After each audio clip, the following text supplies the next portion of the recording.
So what we're going to be presenting here over the next 2 hours are the product updates with the focus primarily on the 410 baseline that is just being released, but over the full year since the last offsite. So what I'm going to do is invite up the leads for each of the respective product teams, and they're going to be able to tell you about all of the awesome work that their team has done. We're going to condense each of those briefs to just the highlights, about 10 to 15 minutes per each, because there are a lot of products and we want to get through them all and showcase everything. So we're going to go through TAK.gov, TAK platform, our development environment, TAK-Server, WebTAK, VRTAK, TAKX, WinTAK, and then finish up with ATAK. If we're able to keep a good rhythm, we're going to do open Q&A at the end, because you're going to have all the experts for all the products in the room for you to pepper with any questions that you might have. So I will start out with Charlie Johnson, who's going to give the TAK.gov update.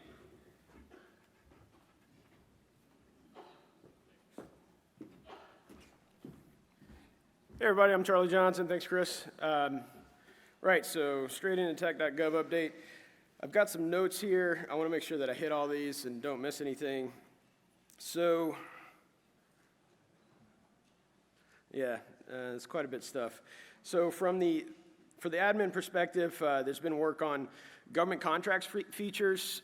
So that's the ability for a government employee that's actually sponsoring some work on TAK.gov to go in and put in a contract number that will go out to the contract number system in the cloud and pull that thing and pull in all those contract details. So that's all automated at this point. We've got user management features. There's some multi-part, multi-file uploads. There's also manage some static assets. There's some granular admin permissions. System reports. We've got a world map of all the country users on there now.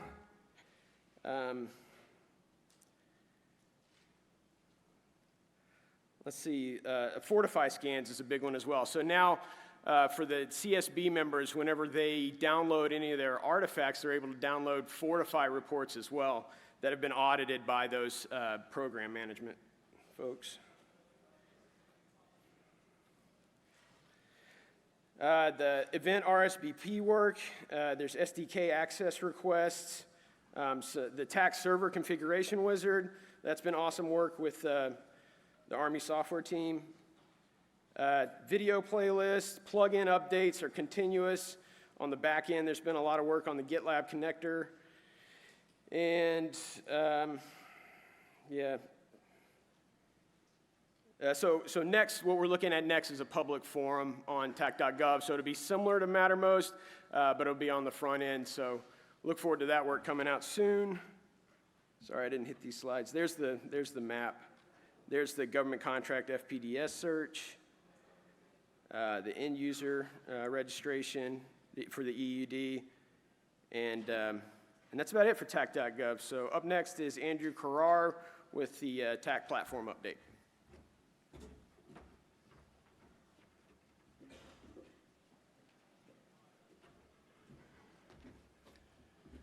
Morning, everyone.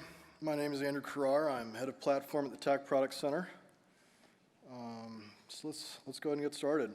So to kick us off, one of the things that I wanted to discuss was the TPC 2.0 Kubernetes work that's been done over the past year. So last year's offsite, one of the things that was demoed with respect to platform was going from a empty environment into a complete VPC configuration, the network ACLs that are associated with that, route tables, subnets, EKS cluster, etc., to having a publicly available service stood up on that all within about an hour or so. The work that's been done with respect to TPC 2.0 has really been a ground-up revisioning of what we are able to provide developers. So we're considering things like scalability, resiliency, portability. Yes, here we go. And really having it so that it's easy to use, deploy, and consume. SSO being implemented across all services. There's going to be an email coming out with the next couple of days with respect to Artifactory. That's completed in staging. We need to apply it in production. The IAC as written is conformant with the DevSecOps reference architecture that the DoD has put out. Also adheres to the well-architected framework that AWS has provided, as well as the best practices per all the exposed ports and configurations in that regard. One of the interesting things about the platform is that we're going to be leveraging GitOps going forward. And so with that, you can use something called Flux CD. And what's nice about that is you're not pushing into a particular environment. It's actually pulling those changes from Git. So that means that we have version control on the configuration changes, the manifests, etc. And then one of the other nice things about Flux is that you can actually make it so that the commits that are pulled in must be GPG signed. So this is a further assurance that the individual that's making the change is who they say they are, and then those changes going into production are reviewed through the merge request and so on and so forth. But Flux has the ability to actually enforce that capability. So if there's a commit that goes in that is not GPG signed, then it actually will reject that change to the system. Some additional tooling with AppGate, the SDP, so that's the CNAP part of the reference architecture. With respect to Zero Trust, Grafana and Prometheus, Thanos in the Kubernetes environment for your logging metrics, your dashboard, Kyverno, policy enforcement, Jaeger, Trace. Kiali is kind of a nice, kind of gives you a visualization of what your cluster looks like and the activity that's happening between those services. And of course, Cert Manager and Sealed Secrets. So this is a very simplified overview of the system level of a C4 architecture diagram for how this looks. And the red lines indicate the unauthenticated traffic that hits the AppGate controllers. The exchange happens there. Once that user has been authenticated, the blue lines are the traffic coming from the user's device that has been cleared by the controller to access the services within the cluster. The octagons to the right are the STO ingress gateways, and then the services themselves spread across the different availability zones within Kubernetes and the AWS region that we operate out of.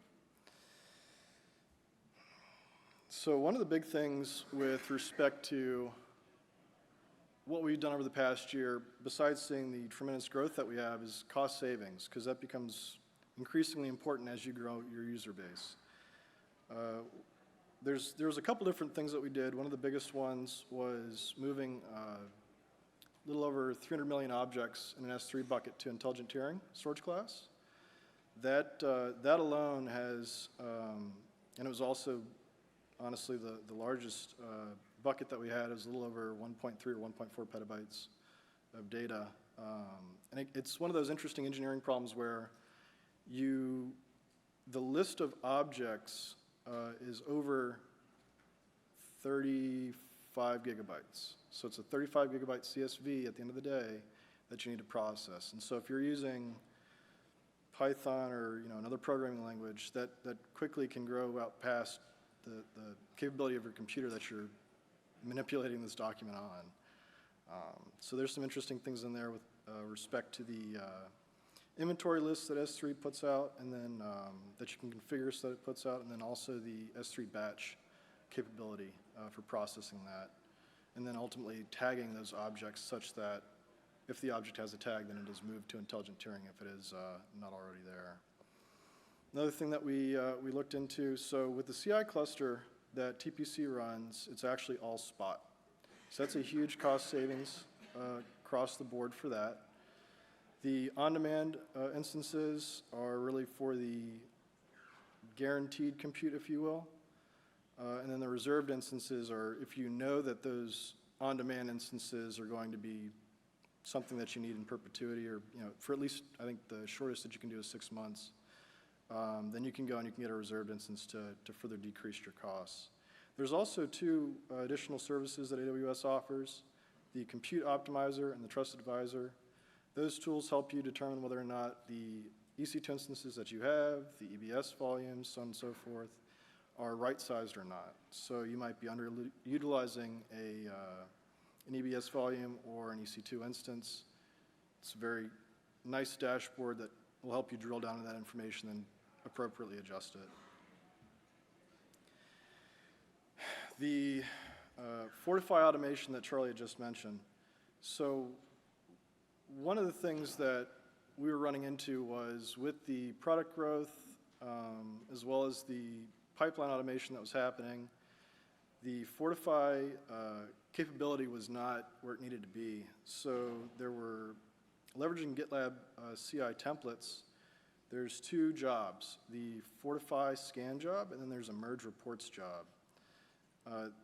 Those 2 templates work in conjunction with the Fortify SSC, which is where the auditing and adjudication happens, to automatically upload those scans, and also with respect to Fortify, the application and version creation happens automatically, as well as the user assignment, so that when new versions are created, say like 410 is cut, the users that were that had access to the master version automatically have access to that maintenance 410, and then also the audited findings out of master get merged into that new application version.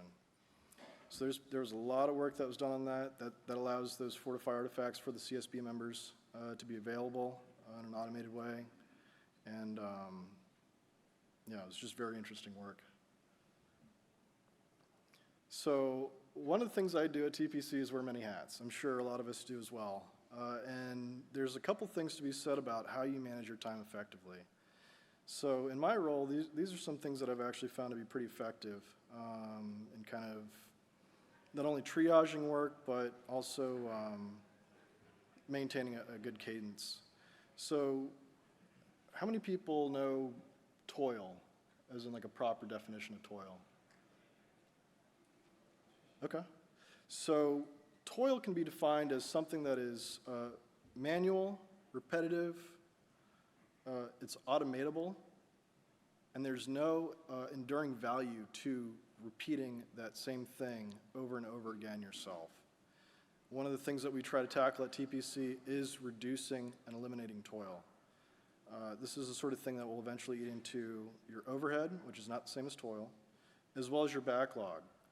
And really what I've found to be effective here is, again, automation, leveraging CI pipelines, because people might consider CI pipelines to be a part of code compilation, but it actually can be used as just a general compute as well. You're running scripts, you're running something in a container, so on and so forth.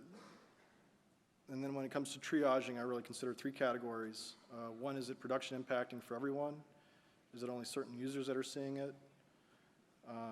Second category being, is it something that is a reoccurring bug or a reoccurring issue, but it's infrequent enough where it's not impacting more than a couple of users? And then the backlog work. And that all kind of gets shuffled throughout the day depending on what's happening. But in order to kind of handle that, I use something called the Pomodoro technique. I'm not sure if a ton of you have heard of that or not, but in practice I found that to be pretty effective. So I do a 25-minute heads down work, and then take a 5-minute break, and then once I've done 4 of those, I have a 20-minute break, and that usually aligns with about lunch or so. But yeah, so those are some things that I've picked up that have been really effective for me. Hopefully it'll be effective for you if you decide to go and try it out. So finally, future goals. Really a couple different pieces here, right? So platform portability. right now from absolutely nothing, so you have your bare bones AWS account, to a functional EKS cluster, that takes about 45 minutes, with a good chunk of that being the EKS cluster instantiation itself on the AWS side. Further reducing that going forward, and then also optimizing just the IAC in general. That'll help us kind of move that to smaller on-prem configurations, so on and so forth. Machine learning techniques, so leveraging data really to optimize developer workflows and figure out where some of the pain points are, where people spend more time as part of that workflow, and then figuring out how to make it better. And then really enforcing the resiliency and capability of the platform itself through chaos engineering.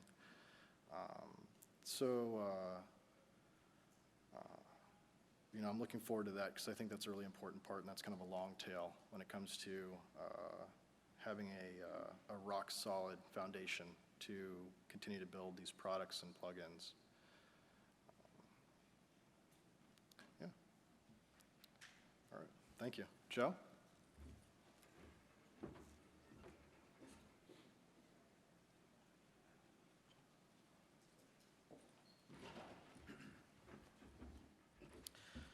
Good morning, everyone.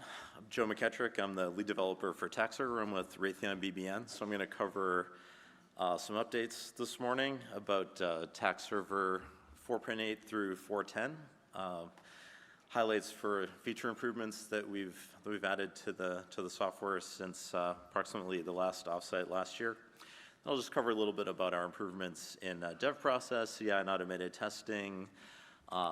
Highlight some performance improvements and load testing that we've done, and talk a little bit about our new publishing to Iron Bank. So on the TAKServer platform, we've got several significant improvements there. So we've updated the Java version to Java 17. That's to move that over to the latest LTS version of Java, which is 17, and make sure that we're staying in line with the latest LTS release there. We've moved the Postgres version up to Postgres 15. That's over from Postgres 10, which is now end of life, and again, you know, keeping up with the latest versions of those important dependencies, which is that's our geospatial database that we use in the server. We published TAKServer version 4.9 to Iron Bank, and you know, really went through a whole development process to adapt our TAKServer publishing and continuous monitoring of security updates and things to be compatible with Iron Bank. So that's now available to anyone with an Iron Bank account for download, and there's now support for Ubuntu and Raspberry Pi OS in the server. On the Federation side, we're going to have a deep dive session tomorrow all about the Federation Hub, a live demonstration of how to set that up and use all the features, but several important improvements to just highlight here for Federation Hub. So FedHub is the hub-spoke Federation server that we have, which is a Federation-only workload that can be isolated on its own server and enables you to centrally manage your Federation configuration, have only one connection between each spoke node, which are TAKServers, and then the hub, which is the central Federation server here. So during the past year, we added support for hub-to-hub and hub-to-spoke outgoing connections. So instead of just allowing a connection from the TAKServer into the Federation hub, you can now make a connection between hubs. So that allows you to build out a TAKServer network with as many, or you know, a TAK network that includes as many Federation nodes as fits your deployment model that you're targeting, and really kind of opens that up with a lot of flexibility. And then kind of supporting that feature, we also added a hop limiting capability, so that, you know, if you're federating your data from your TAKServer out to the Federation hub, you can say that, you know, I don't want that to have an unlimited distribution out from a Federation hub, so you can say, you know, only a certain limited TTL or number of hops from your originating TAKServer. We also added support for group mapping in the hub, so that allows you to leverage your authentication backend that you have configured on your TAKServer, and then kick that up to the federation level, so you can say, you know, if you, for example, had 10 servers set up in your federation hub to only federate certain groups to certain ones of those federated connections, and add a lot of flexibility for deciding where your data is permitted to travel in the federated scenario. So for dependency updates, keeping the platform up to date with security for third-party dependencies, we have a number of improvements there and updates. So things like Spring, Postgres, the Postgres driver, and then Tomcat, and a lot of other transitive dependencies that come along with those. So in the admin UI for TAKServer, the administrator interface for setting the server up, we have two significant additions, or really kind of refactorings and rewrites of some of the administrative apps there. So many of you, if you use TAKServer, you might be familiar with the enterprise sync page, which has been around for a while, which allowed you to just manage all the files that are stored in the server. So we refactored that and developed a new interface using React and material design that I'll show some screenshots of that in a second, but that lets you, in an intuitive way, manage the files and sort, search in a pageable way to have better control and view into that in the server. We developed a new mission manager. So these are, this is mission in the sense of data sync missions or data sync feeds. That's another complete new UI using React and material design that lets you create missions, manage them, see the content that's in the missions, and curate that as you go. So one of the important scalability features in TAKServer is a quality of service capability. So this lets you limit, on the server side, limit the client reporting rate, which is one of the places in the system where the amount of messages increases significantly when you have more clients connected. So using the quality of service feature, the server automatically monitors that and keeps track of how many clients are connected, then applies a QoS policy to say that, once you reach a certain threshold, you like to limit that for each pair of connected users to a certain reporting rate. That's now dynamically configurable inside the UI. On the performance and scalability front, also related to that, we've improved RAM utilization by about 50%. I'll have a little more info about that in a second. Added a new implementation of the in-memory cache for files that is more efficient, and we also refactored and improved the mission API caching for better memory utilization. With our APIs and plugin SDK, we've expanded the data sync feed limits. So that was previously 1,024 points or tracks and 512 files. So we bumped those up respectively to 8K points and tracks and 4K files per mission. That can also be expanded further by adjusting that in the configuration, but the new default is a lot larger. For data feeds, which allows you to, using either a plugin or configure a network port to accept data feeds into the server and then curate those as parts of missions. We added filtering by message type and some other filter types there. Also for data sync feeds, we added a globally unique identifier per data sync feed, which makes it easier to keep track of the feeds in a unique manner if they may have the same name. We also have a new capability in the plugin SDK for parsing config files. So these are just some quick screenshots for two of the capabilities I was talking about. The new mission manager there up on the top, so you can see the mission name, description, contents is rendered in a friendly way, and you can also sort and then use the React UI to configure your missions. So kind of a similar look and feel to the file manager, but I think most people would agree it's a big improvement over what was previously there for the old JSP interfaces.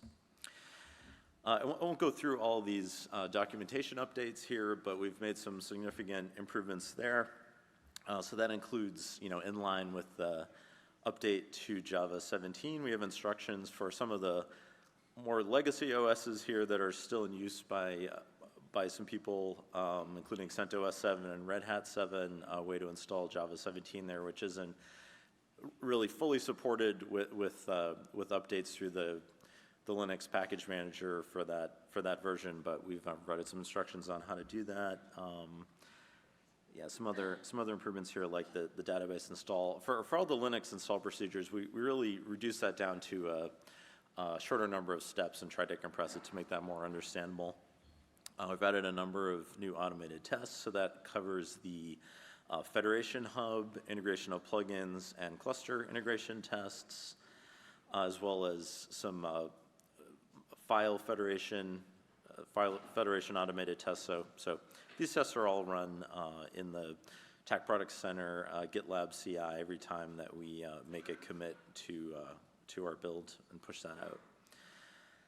Some updates to just improve success rate for builds and things like that. We have a load testing tool called iTAK that we use a lot for internally, and some other folks use it also to test TAKServer and do load testing. So we updated that to change the locations of simulated clients in iTAK during the test, and also added ping pong capability to that, which is something that's used by ATAK and other clients to detect active presence of the client connection.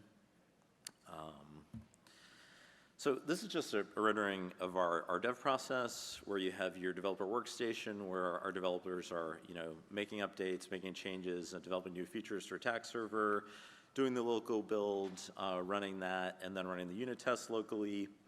Then the push is made when that's ready, when the unit tests are passing and the developer level tests are satisfactory.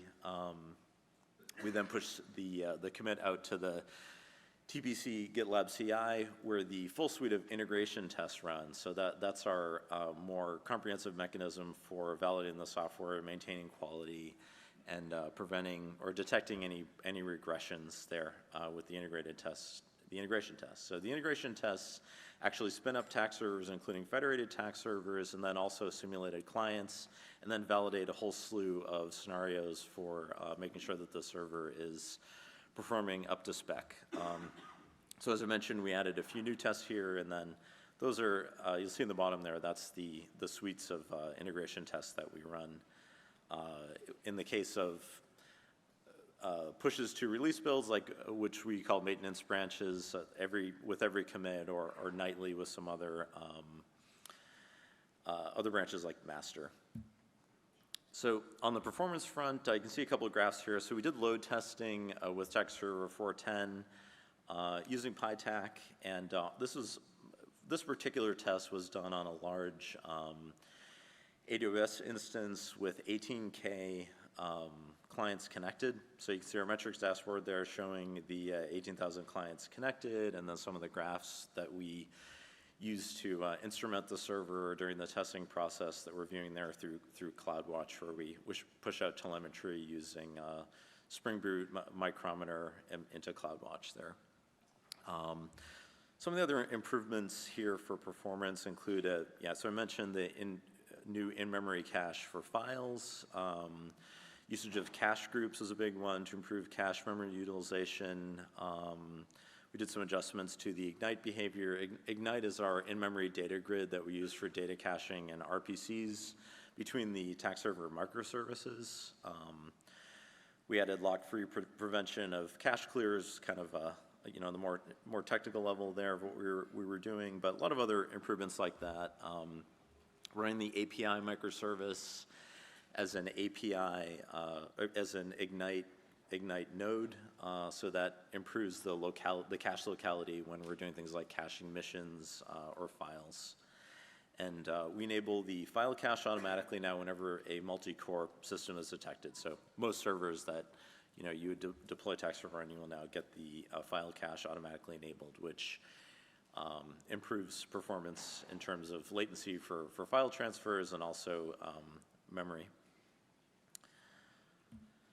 So as I mentioned, I won't go into too many details here, but we did go through a significant process to publish TAKServer to Iron Bank. So we have hardened containers for TAKServer 4.9 that are currently published to Iron Bank. We're working on publishing the TAKServer Federation Hub to Iron Bank, so that's going to be out there soon. And so this really opens up the distribution of the software so that anyone with an Iron Bank account can download their hardened TAKServer and deploy the TAK system in an easier way here. So Iron Bank does continuous monitoring. Many of you are probably familiar with it. But we are doing a continuous monitoring, based on alerts that come in from Iron Bank for their VAT dependency scanning process to make sure that we stay up to speed with that and can then push out updates in response to any vulnerabilities that are detected in the third-party, open source dependencies that we have as part of TAKServer. And so this is just a visualization of our cluster architecture, sort of for reference here, where we have multiple workloads like API, data cache, the database, message queue using NATS plugins can also execute in the cluster. So yeah, that's pretty much a summary of where we're at. So I will now turn it over to Greg Hassler from PAR to talk about the TAK Edge server.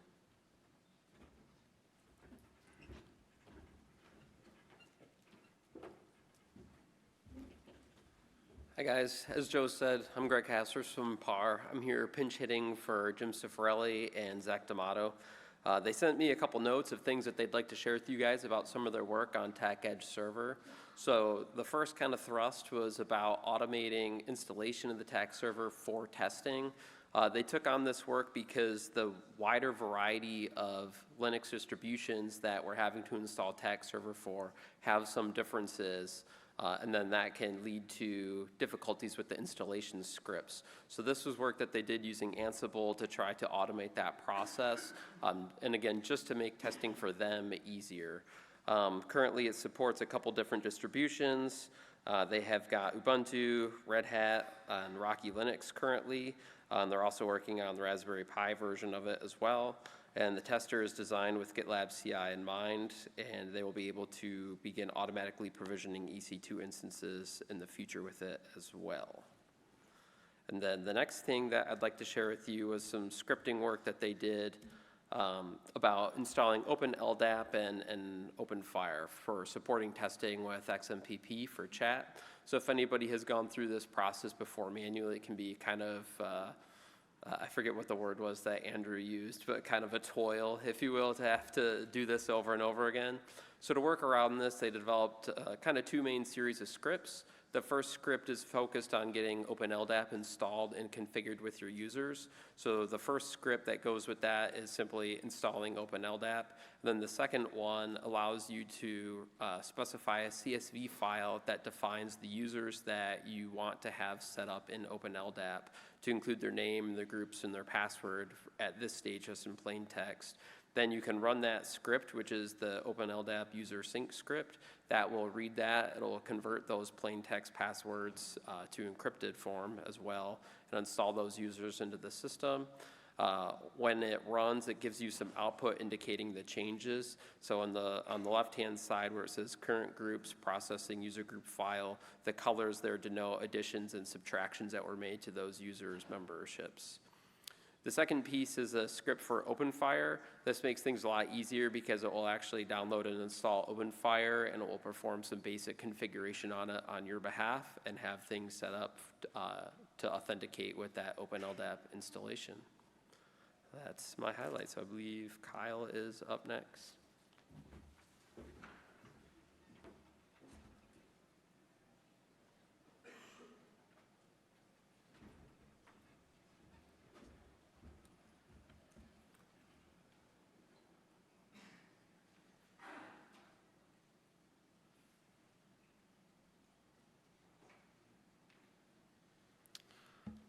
Good morning. My name is Kyle Finley.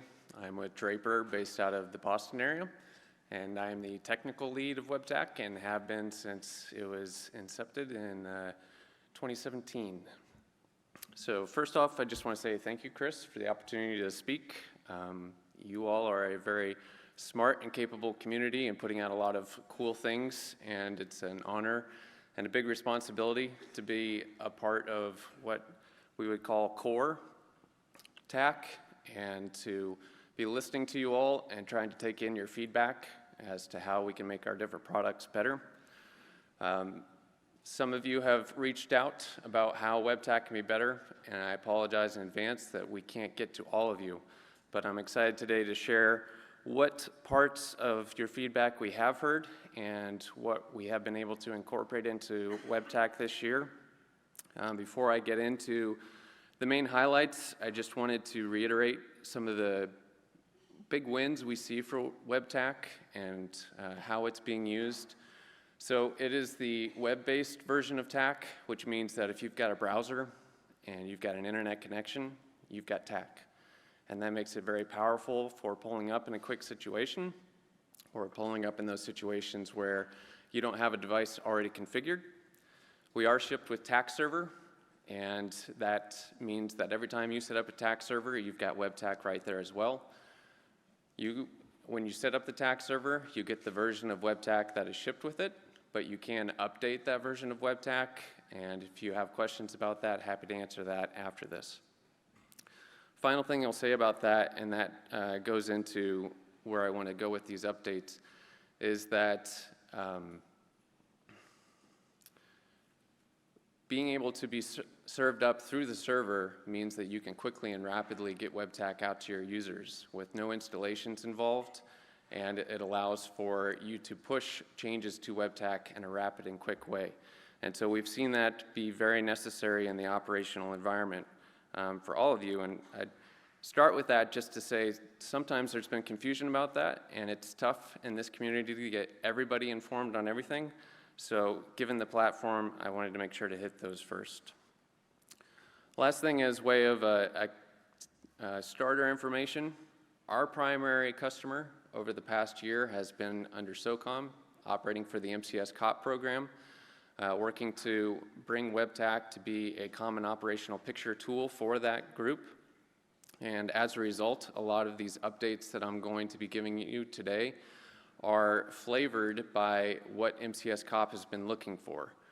What we have tried to do, having been in this community for the past 6 years, is to take the input and the feedback that we've gotten from you all, and where it started with ATAK and has gone with WinTAK, and to incorporate that into what we're doing at the same time that we're looking to grow WebTAK to meet this new need for the MCS COP user. So one of the big things we did over this past year was introduce an entirely new user interface system, and we call this the Flex Layout System. If you've used WebTAK prior to WebTAK 4.8, or if you haven't seen an MCS COP demo, this will be brand new to you. But we're really excited about it. I think this is one of our biggest changes to WebTAK since we moved to what we would have called version 2.0 architecture in 2019. At that time, we moved to TypeScript and to allowing for plugins. This is our next big update. And it again makes WebTAK a lot more extensible and agile towards you as users and organizations. As you can see in the GIF that is appearing on the slides there, this allows for you to have multiple tools open at the same time. No longer is there a static drawer on the left side of the WebTAK user's interface or on the bottom, but you can open as many panels as you would like. You can drag those panels around, you can resize them, you can then even pop those panels out. And so you could have a situation where what we're trying to solve for MCS COP, that you have multiple monitors maybe on the COP manager right in front of them, as well as big screens that everybody else in the room is looking at. Well, they don't want all their tools cluttering up the map, so this allows for us to move those tools onto that separate screen that the COP manager is using, pop out the map so that the map is up on the main display, and allow everybody to see what they want without seeing the things that they don't want to see. It also enables you to have, say, like multiple chat conversations open at the same time, and I'm sure there are a lot more uses that you all could find for it that we haven't even thought of yet. But that's the main tenets. Last thing I'll mention is that you can save the layouts as your own workspaces. So this is through WebTAK preferences, or you can do this as a server administrator through our manifest, which is allowed to, or how we configure WebTAK, and what we've done with MCS COP, but you would be allowed to do this too in future versions of WebTAK, is you as an administrator can save a layout, pull that configuration down, pop that into the WebTAK manifest, and then every time anybody uses WebTAK on your server, they're going to open it, and their initial view of WebTAK will be the layout that you've saved for them. What we're doing with MCS COP is that allows us to get the user right into the tools that the MCS COP program wants them to see first, and then they can choose to go from there. The layout preferences also enable you to save individual workflows and templates if you want to have multiple templates available to you so that you can quickly switch between tool layouts so you don't have to switch everything back and forth. And you can have this set up in such a way that every time you refresh the page, it goes back to your particular layout that you would like. So that's Flex Layouts, and that's available starting in 4.9, and they're in 4.10 as well. The more recent changes for 4.10 are mainly for the broader TAK community, actually deprecations. And as I think most of you do as well, we pride ourselves on excellence in WebTAK, and some of these things weren't up to par. So 3D maps has been troublesome for developers, but also for us in that, and also for users. It was a proof of concept added in 2019, I believe, and it was we never had the funding or the ability to really take it into production. So more recently, we've removed that. We've also removed some DTED elevation capability that MCS COP introduced. And I'll get back to both of those things as we get into the next slide about further MCS COP work. There were some MCS COP tools that we initially shipped with WebTAK 4.9, and we've taken those out to eliminate any confusion. They were very beta capabilities, and we had more people asking questions about what's this tool doing on my system rather than it being like, this is helpful to me. So to remove that confusion, we removed that. Also, one final change, since the beginning of WebTAK, we've been able to utilize Mapbox map layers. That was due to an API token that we were provided by the TAK Product Center early on. We hit the limits on that, thanks to you all's usage, and it's something that the community would have to pay for, and there wasn't the need to keep that going. So I, like Jim, really like the dark mode map, but unfortunately, it's no longer available in WebTAK. There are still 4 maps layers that get shipped with core WebTAK, but you can also add your own at the admin level. All right, last thing for MCS COP. So this is showing you that specific layout that we have the COP users enter into. Down at the bottom is what we call the Explorer. This is a capability that's built off of the DataSync API, or the Mission API, within TAKServer. And so we're extending that, and we've added capabilities to that. So what you're seeing on the left-hand side then is this new overlay manager, or what we'd call the content manager, and it's more akin to what you'd see in modern design or information tools, where we're taking the layers that you have on the map and we're showing those as individual layers in the content manager. And then you can do things such as drag and drop those around, group them, ungroup them, delete them as a whole. You can switch the order of them so as to impact the way in which they are stacked on top of one another on the map. So the order in which they are in the content manager also impacts the map viewing as well. We're planning to add more and more capability to that, much as you can do with other TAK services right now. We've added the ability to add different types of files, so KMZs, KMLs. We've also added a capability to add in basic spreadsheet type functionality. So if you want to define your markers in a CSV type format, that's another thing that MCS COP has allowed to do. Last thing to mention here is that we are moving towards a new architecture with WebTAK, and so we don't have anything to officially announce today like it's available to you, but what we're working towards to solve some of the problems that we've seen in working on MCS COP, as well as trying to keep other concerns from the TAK community in play at the same time, is that a lot of times you all have very different mission sets, and that's great, and you want to solve your particular need, but those things are in conflict with one another. So how do we best serve that up? You all want the baseline capability, you want the tools that are offered, but how do we meet your particular need?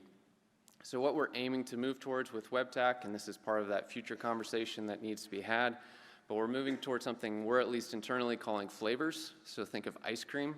So you have vanilla WebTAK, and that's what everybody would receive, but then you can start adding on to that. And so you can start throwing in cocoa, and now all of a sudden you've got chocolate ice cream. Put your chocolate chips on top. Now you're starting to get towards Rocky Road. Same thing with WebTAK. The trade-offs you're going to need to think about as organizations is customization versus interoperability. And I think you've seen this with your plugins and other parts of TAK as well. As you move more towards customizing for your own particular mission needs and organization needs, you move further away from the rest of the community.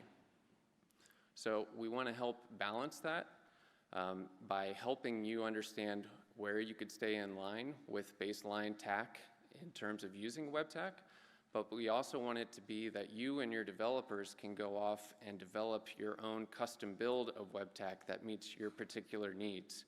And so what we're working on is just establishing essentially an operating system in the browser that runs base WebTAK, and then you can add your individual tools that you want on top of that and ship that out to your users and still be able to add plugins to further extend that for particular pockets of your organization. The neat thing about the way this system is set up, besides I think it's neat all around, is that those tools that you ship are also plugins. So you can throw them across the wall either way. So a plugin, if it starts to gain widespread usage in your organization or across the TAK community, we could then easily bring that in and bring that to be a part of the baseline TAK with very little effort. So there's a lot more information that I could talk about there, but we've got a limited amount of time. So I will end it there, but we're very excited about that possibility of where that could go. So thank you for listening. That was the WebTAK update, and now over to VRTAK.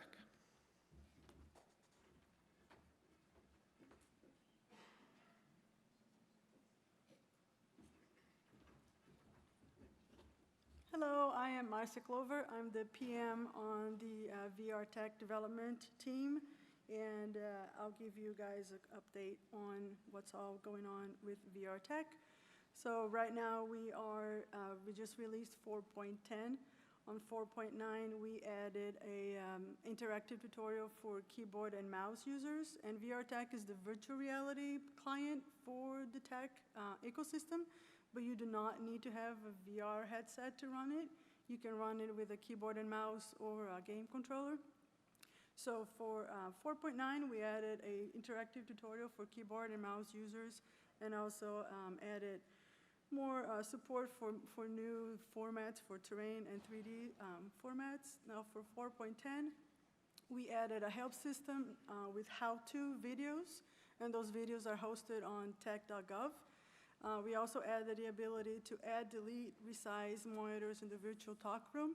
And the virtual talk room is where you can collaborate with another VRTAK users from anywhere in the world on a tabletop mission planning exercise as a true multi-user collaboration. And we also added the ability to resize the sand table, so now you can see more of your objective area. And we added an interactive tutorial for VR users. So here's a video of you. So we added a question mark. So that's the help system. First thing you have to do is you have to authenticate with the TAKServer because that is hosted on tak.gov. And so those tokens, they expire every so often, so you have to do this every so often. But once you are authenticated on tak.gov, you can close the browser window, go back to WebTAK, and now you can start loading the video content for all the tools that you would like to learn more about how to use. You can resize that window so the video is a little larger. You can use that as a just-in-time training, so you can see what you want to use, the tool. You can get the video while you're trying to use that the tool. It's a fully functional video player. You can fast forward, rewind, play, pause, and so we're going to show that. So videos will load as fast as your internet connection is, of course. There's also the option of downloading all this video content, so you don't have to be online. You can be offline to have access to this video library. Next, we added the capability of more monitors in this room.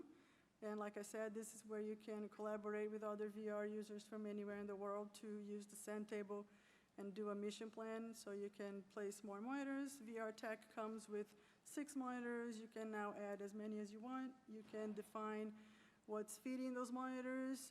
It can be video, it can be a URL. So here's how you change the source. You can flip them, rotate them, resize them, and this is something that you can do on all the monitors that already come in the room.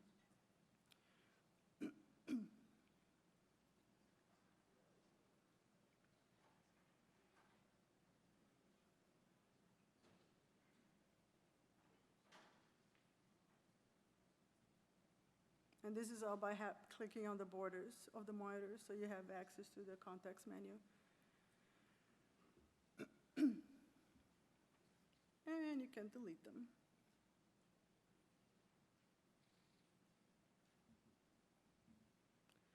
We also added the ability to resize the sand table, and this is done by just clicking on the borders. One of the four corners have these yellow handles. Now you can click and drag, and you can make the area larger so you can see more of the objective area. We also added a tutorial, an interactive tutorial, so people who have the VR headset now, and same thing that we did for 4.9 for the keyboard and mouse users. You start in the virtual talk room. You learn how to walk around in this room. You learn how to bring up the ribbon and hide the ribbon and interact with the ribbon and interact with the sand table. Just here for the VR specific, how to use the controllers. Depending on the controller that you have, it may be a Vive, it may be an Index, it may be an Oculus. So now just learning how to interact with the table. And when you're done here, it's going to tell you to jump in world, which is where you go now, boots on the ground view of what was loaded on the sand table. And this is just a fictional area that we created for the tutorial. And here, because it's a larger area, you can teleport. You learn how to place 25 markers. You use the virtual keyboard to rename it. And that's my favorite part. And you also learn how to fly around.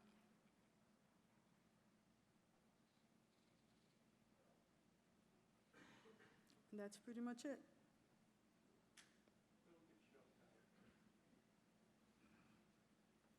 For 5, which is the next release at the end of the year, we will be adding support to NGA Grid via API. We'll add an operation planner, mission planning tool that Oliver is going to talk about. And we'll be supporting more model and terrain formats. This is something that we're always trying to do. So if there are any terrain formats or 3D models that you would be interested in trying to see if it loads in WebTAK, let us know.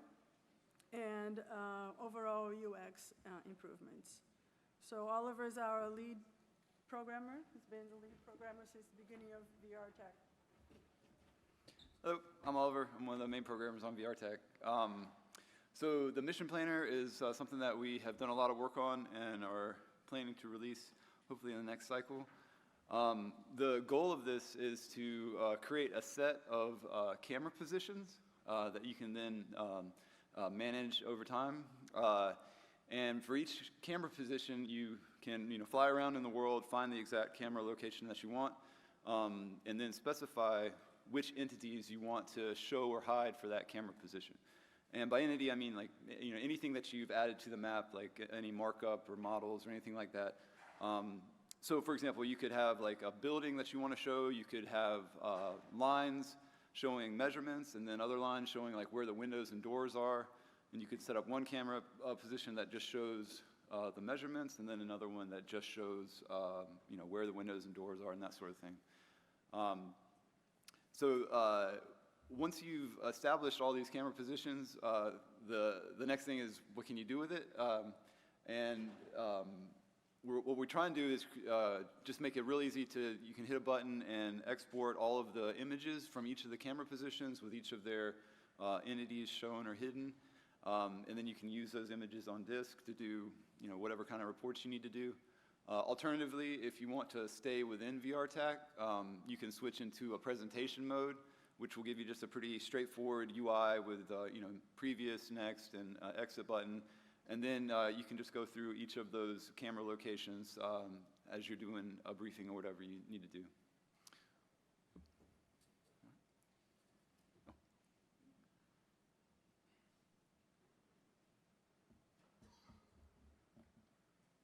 All right. Next is Cassie. Oh, sorry. Whoop. Later. Thanks, Oliver.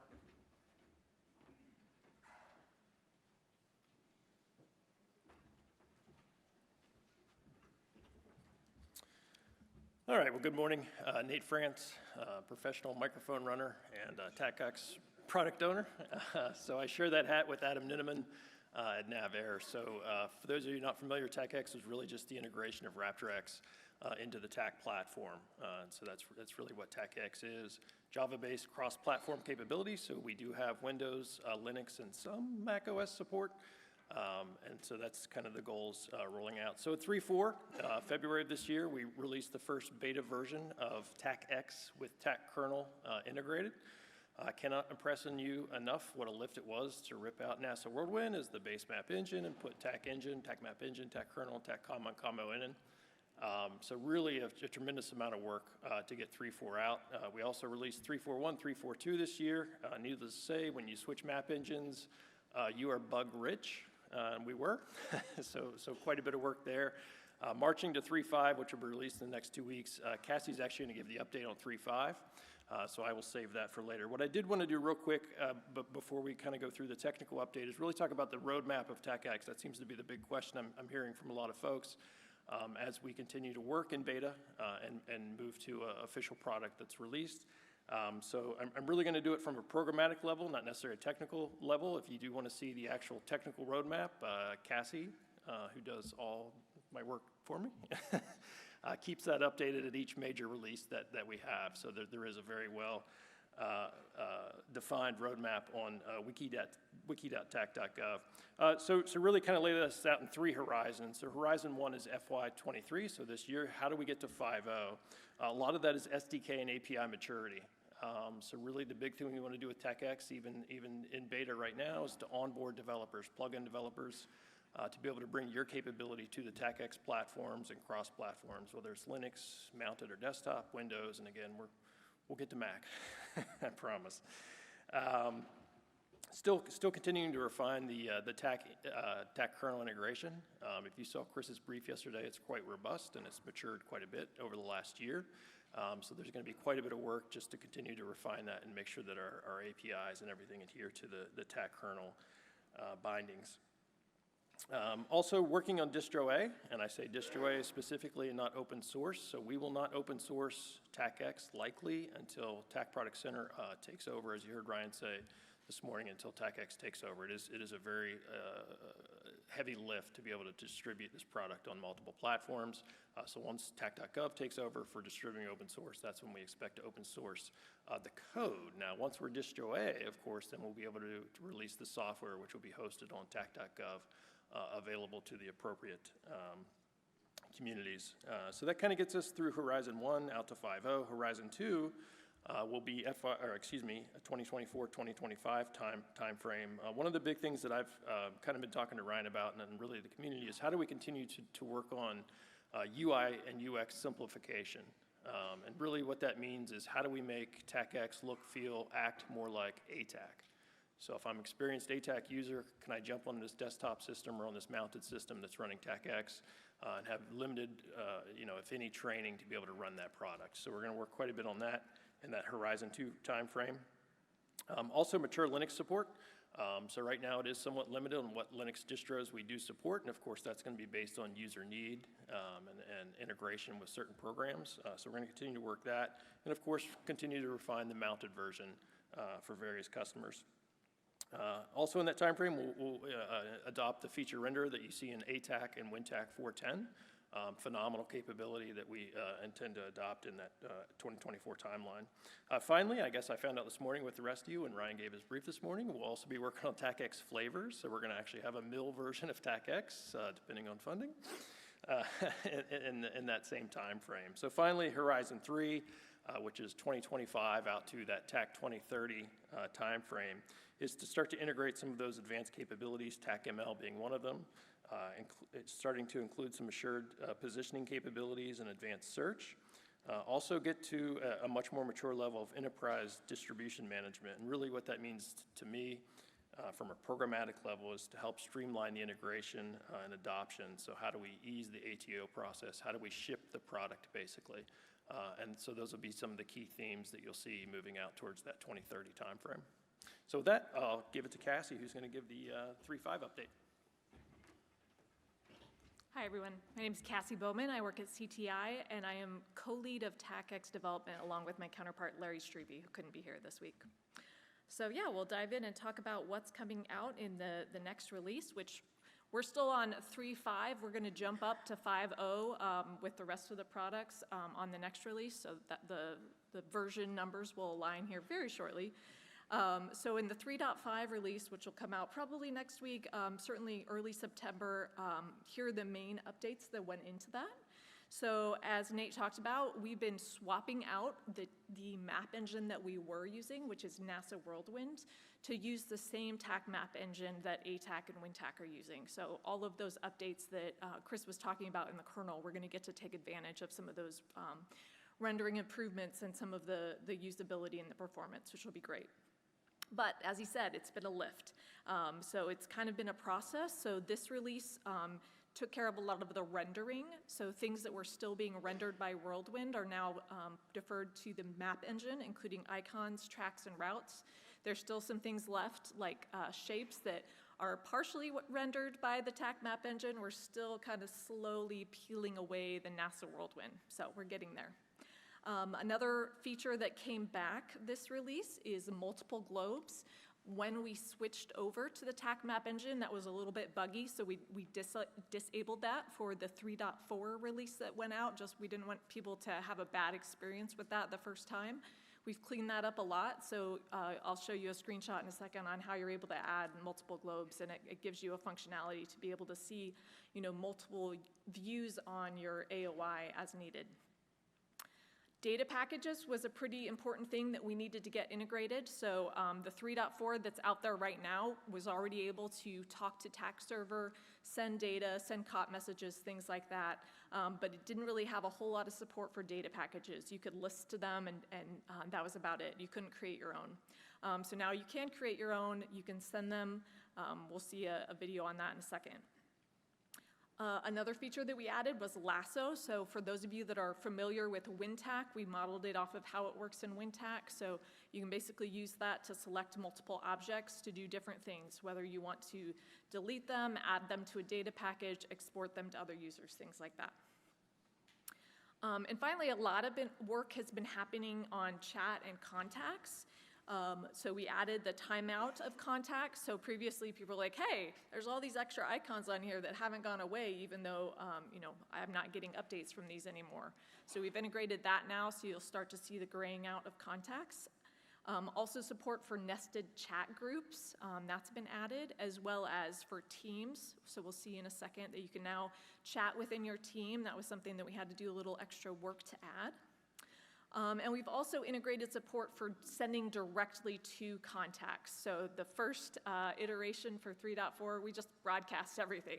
You want to send it, just broadcast. Now we've got a very similar UI to what we have in ATAK for, okay, I want to send this, go select which contacts I want to send that to. So here is the first screenshot that we have. So just showing you how to get a new globe. It's that second button right there on the toolbar. If you click that, that'll open up a new globe beside it. You can do 2, you can do 3, you can do 4. Obviously, performance is still a factor. So, the more globes you have, the more processing is going on. But just showing in this screenshot here, you can see my self marker, the blue marker in the middle there. I'm looking at the same location. I've just zoomed in and tilted, so I'm seeing kind of some of the 3D elevation on the left globe, whereas I've got a kind of top-down God's eye view on the right, so I can kind of keep SA on the entire area to know what's going on. So you can do different globes, so that has come back in 3.5. As I mentioned, data package support has been largely augmented in 3.5, so you can see over there on the right panel, we've got a data package that has been created. Hopefully, if you're familiar with WinTAK, this looks very familiar. It works the same way, right? So you've got buttons for adding elements to your data package. It's got a drop down for, what do you want to add? Do you want to use lasso to select it? Do you want to go select a specific map object? The send, like I mentioned, is, again, similar to WinTAK. So you can click on that send button, and it'll ask if you want to send it just to a server, if you want to send it to a contact, things like that. And actually, we'll see it in the video as well, but we've also got the lasso showing up on the left side.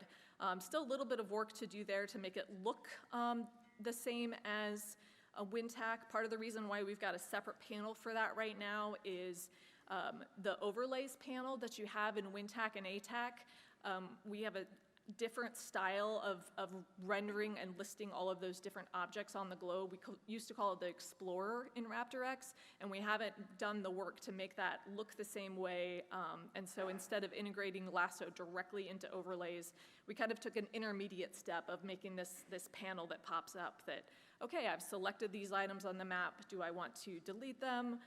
What do I want to do with them? And so that's what lasso looks right now. And so now we can see a video of that. So if I go ahead and play this video. Cool. So you can see it's clicking on the drop down there. It went kind of quickly, but just like you have in WinTAK, you've got the ability to either lasso as a free draw or lasso with a shape. So right here it's showing lassoing with a shape. And in this case, now it's going to select to send those items to a user.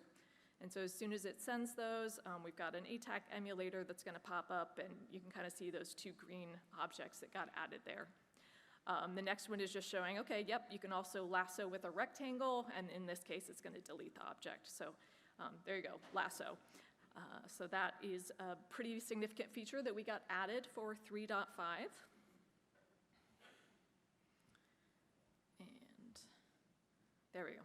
And then the next big feature that we added for 3.5, again, is the chat and contact. So we're going to show a couple of those features here. So if I get the video started, the first thing it's showing is teams. It kind of showed, it was pretty small in the video, but as you hovered over a team that wasn't your team, it said, nope, you can't talk in that team. So now it's entered the chat for the red team, sent a message, and if we pull up our ATAK emulator, we'll see that same message showed up on the red team. And if he sends a message back, there you go, Roger showed up on the other side. So chat within Teams is now working. The next piece that got added for contacts is, again, the ability to send items directly to contacts. So first over here on the left, we're showing what that UI looks like in ATAK, just for reference. So they selected the contact, they send it. We saw it show up in TAKX. So now if we switch over, Now we're going to do the same thing in TAKX. So click on an item, send as COT, and we should get that window here to select who we want to send it to. So we can send it to specific contacts, send it to a team, and as soon as we get done selecting there, it should send, and sure enough, there you go. There's that friendly over there on ATAK. So that is some of the updates that got added to chat and contacts. The final thing that I wanted to show here, all along we've been continuing to improve and evolve the API. We've actually worked a little bit this release with Stouter Technologies, so thanks to those guys, shout out to them.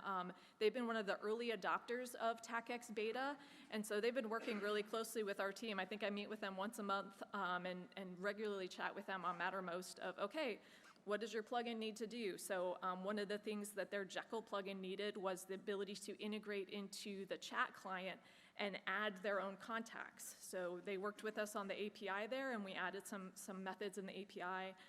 So they've added, it's kind of small in this screenshot, but you can see that contact with the red is a VMF contact. So they're communicating with that contact via VMF, and now they just integrated it into the same chat so that you're chatting with that VMF user in exactly the same way, right? Going back to those principles of familiar user interface.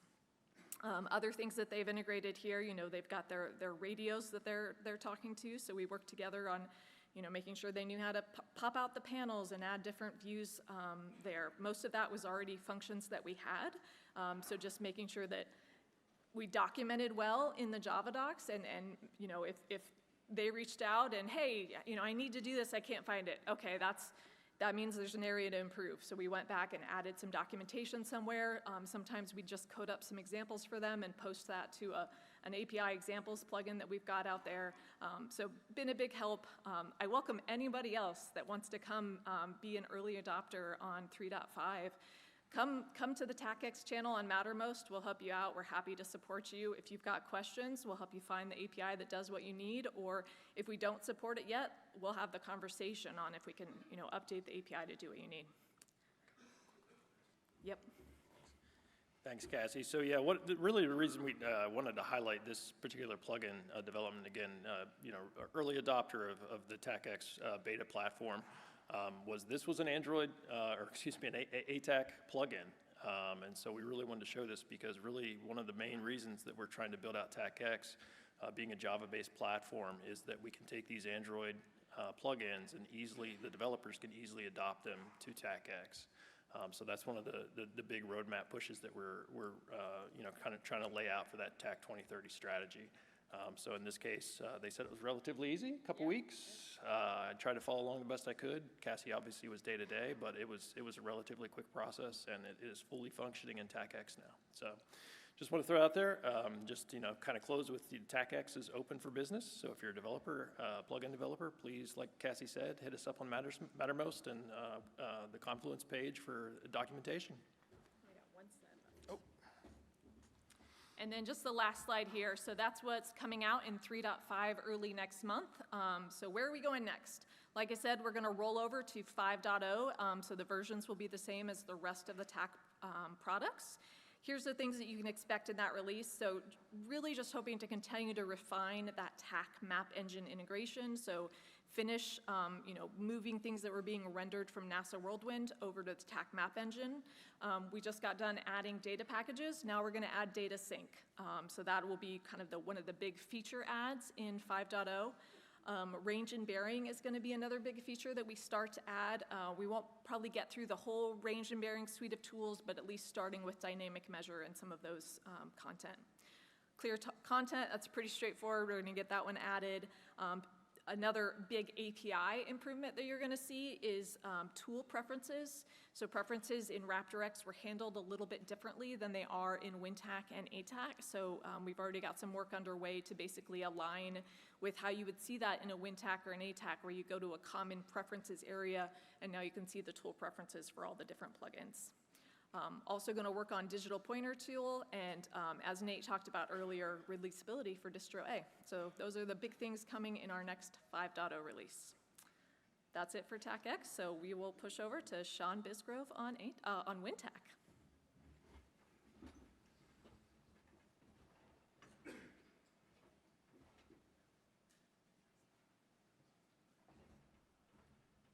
So if you don't know who I am, Sean Bisgrove. Most people see me, and I'm usually presenting ATAK. Sorry, I'm gonna move over. Usually presenting ATAK. This time around, I'm also presenting WinTAK as well. It's kind of the way forward, the highlights from the last year. It's been a busy year, right? So for all these products, for everybody who's presented, there's been a lot of work across all the development teams to go ahead and continue to move forward to the tenets that TAK kind of started out with. So back when I started a million years ago with Chris and a couple others, it really was the tenet of warfighter first, trying to get capability in the hands of the user, and go ahead and open the aperture to a community that could develop against these products. So, you know, TAKX being kind of the newer one in the fold, but you know, WinTAK, WebTAK, you can hear across those briefs that was primarily the tenet that was talked to. There's not going to be much I'm going to tell you today.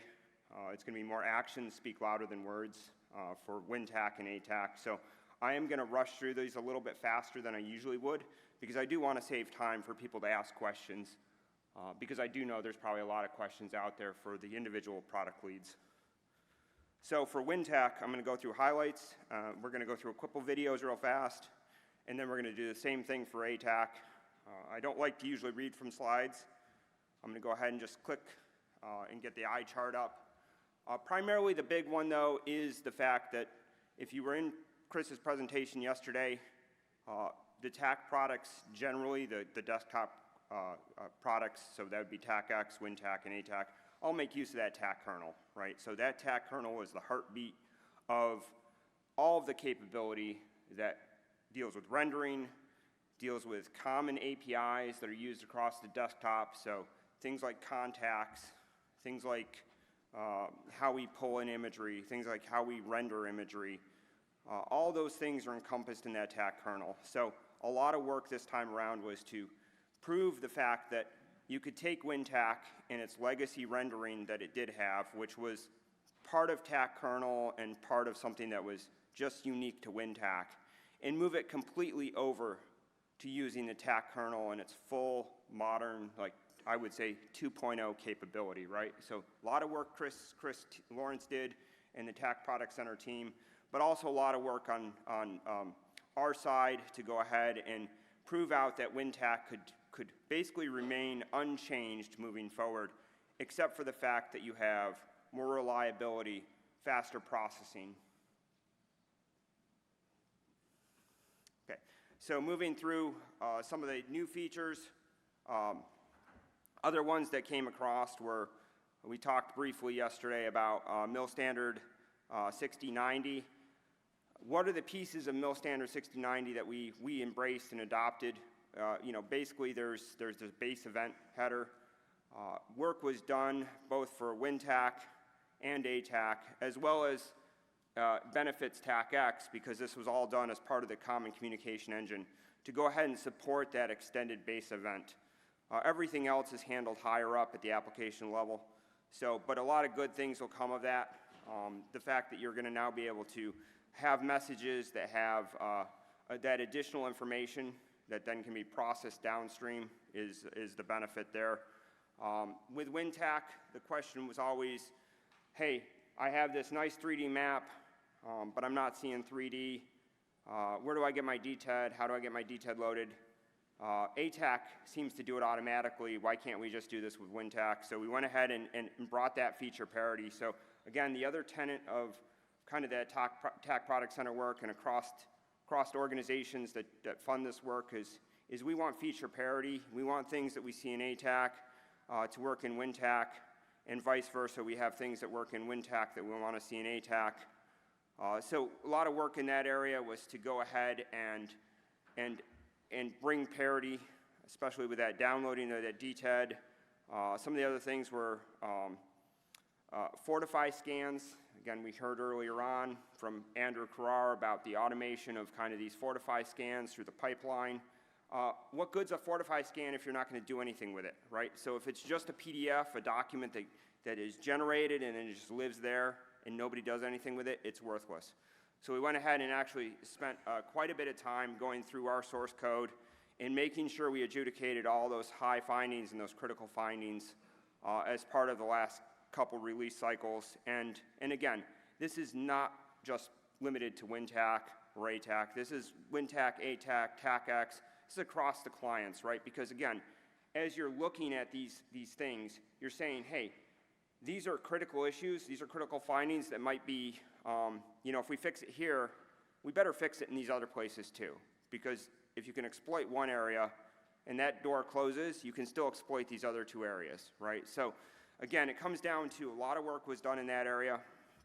Again, can't stress enough the amount of work that had to be done to pull over graphics engine. TAKX has been working through it right now, moving off of Whirlwind. So if everybody likes to go to the Wikipedia page and read about the history of ATAK or the history of TAK, and they see TAK was based on the Whirlwind engine, that was all about a hot second that it was based on the Whirlwind engine.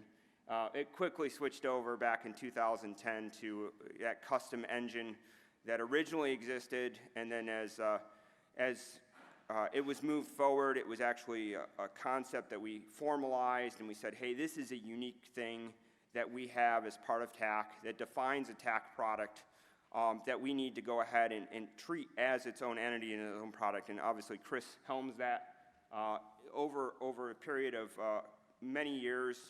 He's just done that rewrite to 2.0 that gives you that massive scale. So again, a lot of these videos are going to be stressing on that. Won't keep it. I'll just go ahead and go right to the video.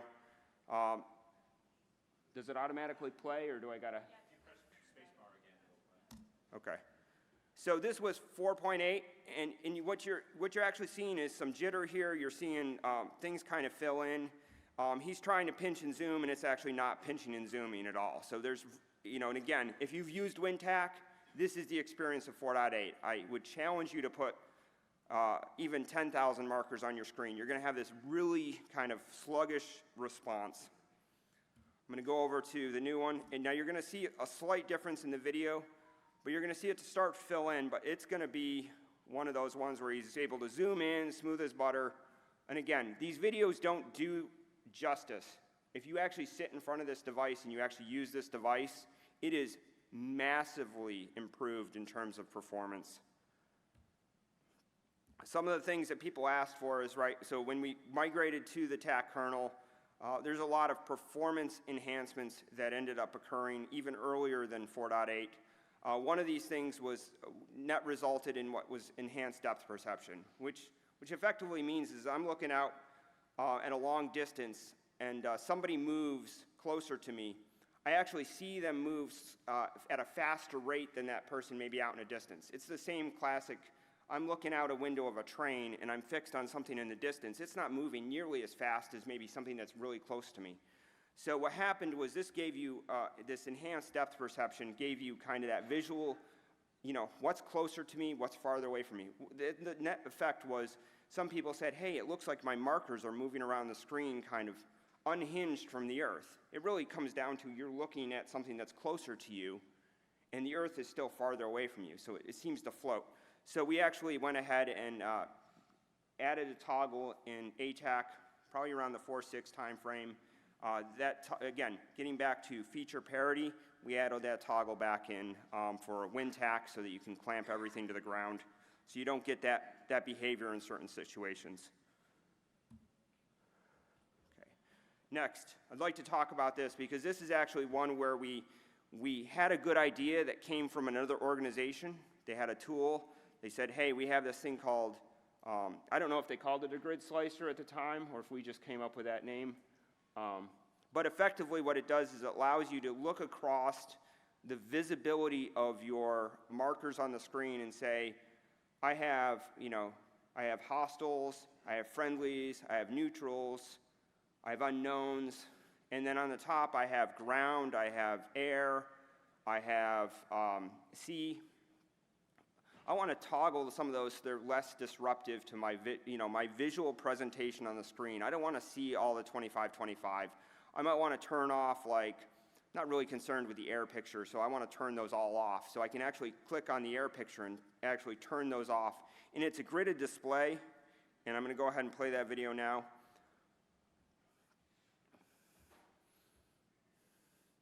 And you can see the grid here, and he's toggling them individually. So you can go ahead and do that individual toggle, which you could do before as part of the overlay manager. But in terms of being able to do row by row toggle, and I think I might have a slightly different video on the ATAK side that shows this a little bit better, but you can actually grab either the columns or the rows and actually do mass toggling. So again, trying to clean up the visualization of your screen in order to show particular, again, to customize it for what you need to see. A couple other smaller features. People didn't want to, they didn't want to walk away from their computer. And again, if you're in the DoD, you don't walk away from your computer without pulling your CAT card. But if you walked away from your computer, they'd come back a couple hours later and they'd be like, WinTAK's still on. I thought my screensaver would come on or whatever. It wasn't, so there was a request, again, feature requests from users. And there's so many of these. This is just one example, right? So there's so many of these where we have direct feedback from either users that are, funding us directly or users in the community. So again, the amount of knowledge, and again, I'm going to say this across the board, the TAK community, we all monitor those Mattermost pages. We all monitor JIRA. We all take that extra time to go in there. Even if we're off the clock, off the job, we go ahead and say, hey, look, that looks like a good idea. Let me get that into JIRA. Let me get that into maybe something, I would really like to see that happen, personal project. Let me go ahead and take on that personal project. So there's a lot of commitment between these groups of guys that are sitting in this front row and actually making sure that the larger community can do what they want. And most of the time it's work to make it more accessible for other developers. So it's not work that generally is going to benefit us directly, but it's somebody saying, hey, I want to be able to do this, like Cassie was saying, I want to be able to do this with your tool, but I can't do this right now. And I need to do that as a developer because I've been asked by my customer to go do that. How can I get that done? And that's where these guys sitting in this front row, they actually take those on as, how can I help? How can I get that job done for you? Again, another minor thing, again, feature parity piece. We took a lot of effort and a lot of time. So back in, apologize because I keep saying back in the old days, right? So back in 2010, we only had developer conferences. They happened every 120 days. We sat down in a group with the actual users and we went over, what are we going to get after for the next 120 days?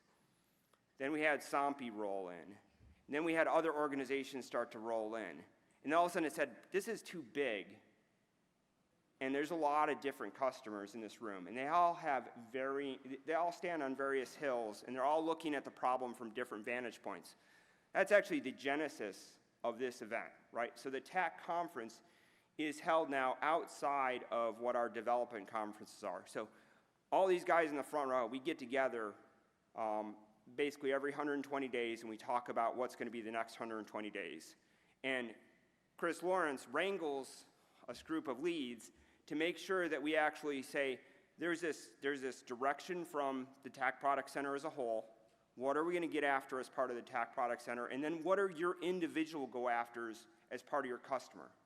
Because as you remember, the slides up there showed us as there are these green people that are just in this matrix that are funded completely outside the TAK Product Center. So we always have our go-afters that are different. But one of the things we'd like to say is common is if you pick up WinTAK, ATAK, TAKX, WebTAK, if you pick up all those tools, they will behave pretty identical to reduce that training burden, right? So that benefits my group. That benefits everybody down here in terms of when you go to your customer and you say, hey, look, I have a product or I have something, it's going to act the same, or it's going to at least do the same thing. The controls might be different, right? So that's always the trouble.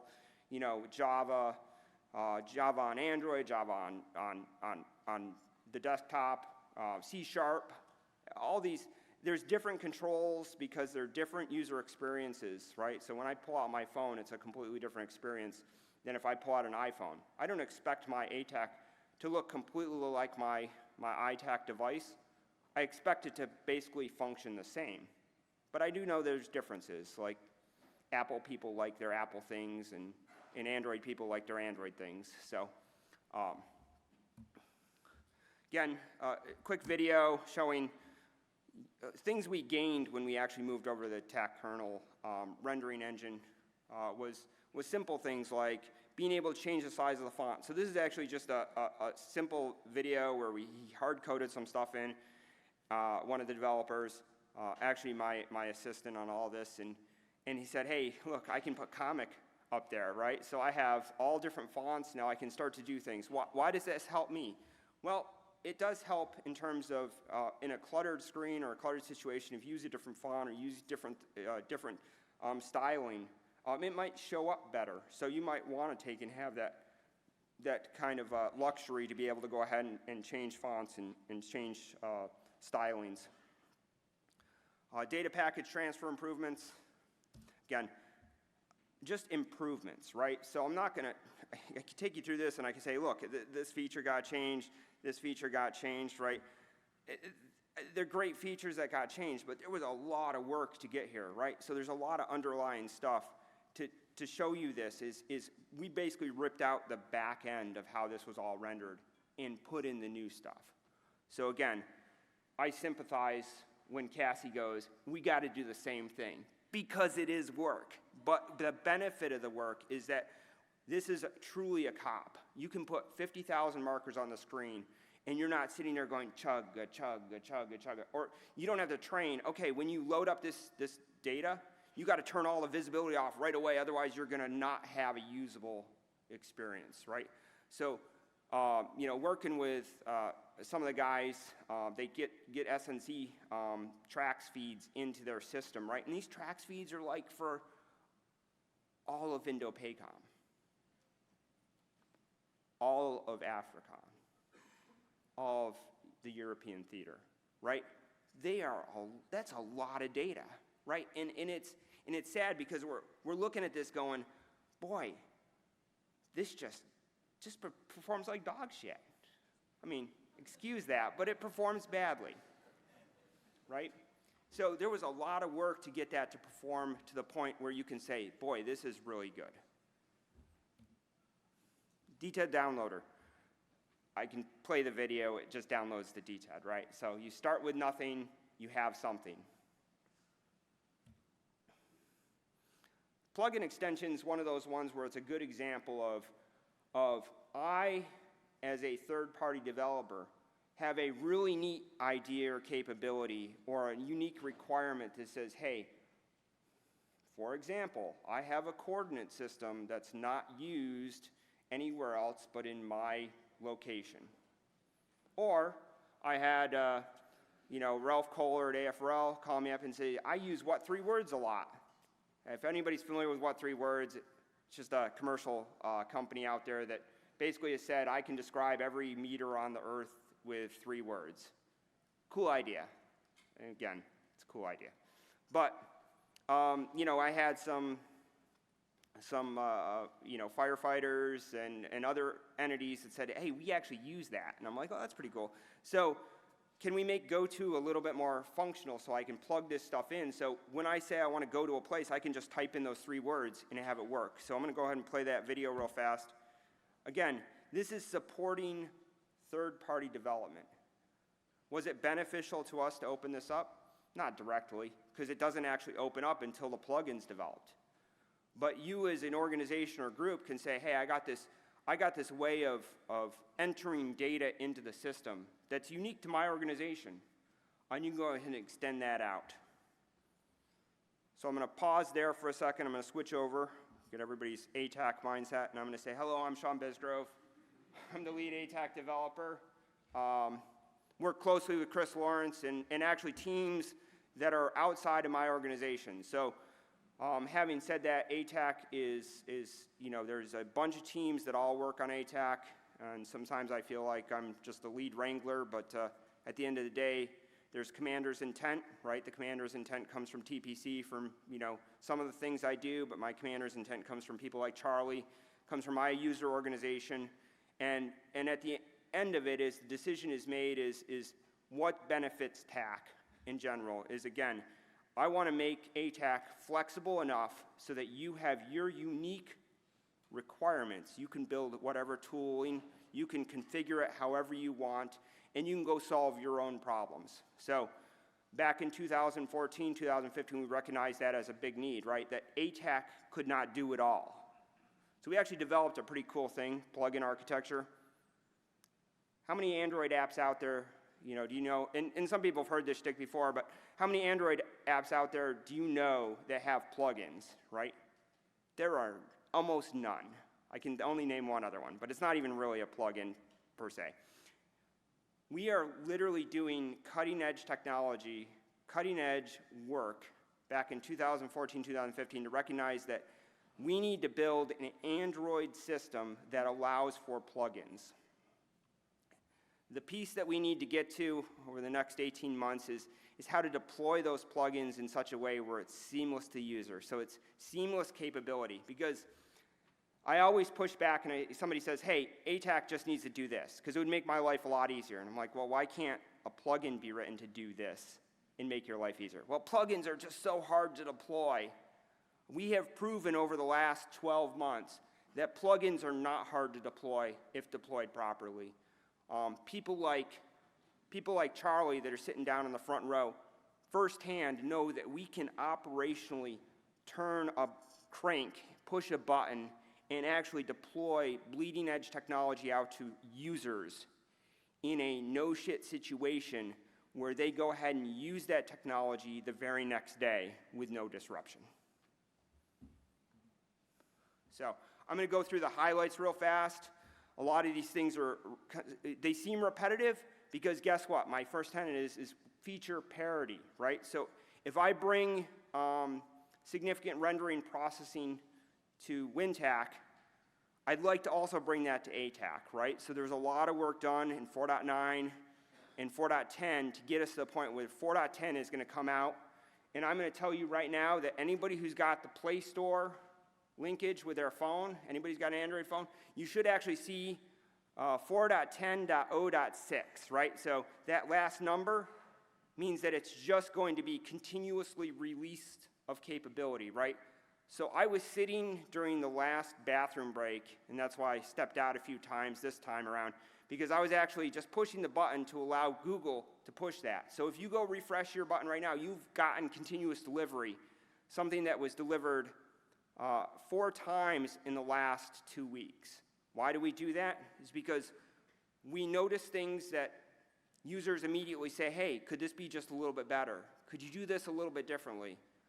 Can you tweak this a little bit? Oh, there's this new device I got and it's not working quite right. Can you check this out? So we actually deploy, and I will say that the stomp here is if you have access to wiki.tak.gov, there's a supplemental change log.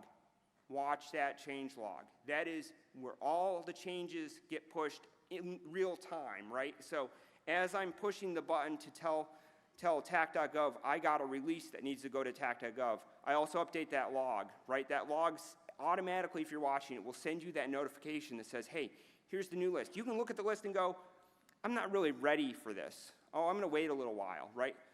But that's the beauty of continuous delivery, is I'm giving you the option to go ahead and take that capability. If you choose not to take the capability, that's a choice you're making. It's not like you're waiting artificially for something that's going to come 90 days, 120 days out.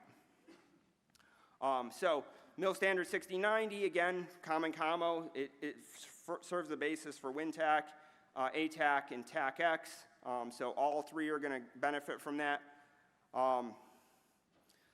The toggling called Grid Slicer, I'm going to show that video.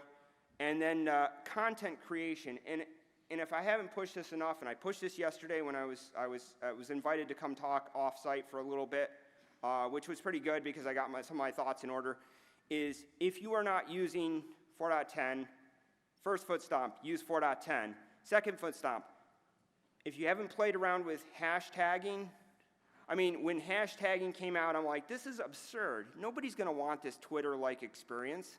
Nobody's going to want to hashtag their data. It really is one of those things that once you use it, you're like, wow, this is powerful. I can take and have a whole bunch of stuff related to one event and a whole bunch of stuff related to another event, and I can tag them in real time, like I can lasso them and say, look, that's my infill, this is my exfill.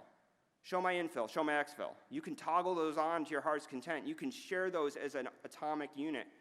You can do things, you can start classifying your data, right? So creating data, classifying your data. So the other piece to this is for 4.10, creation of data, right? So it was a big pain in the ass is people wanted to take and drop a hospital.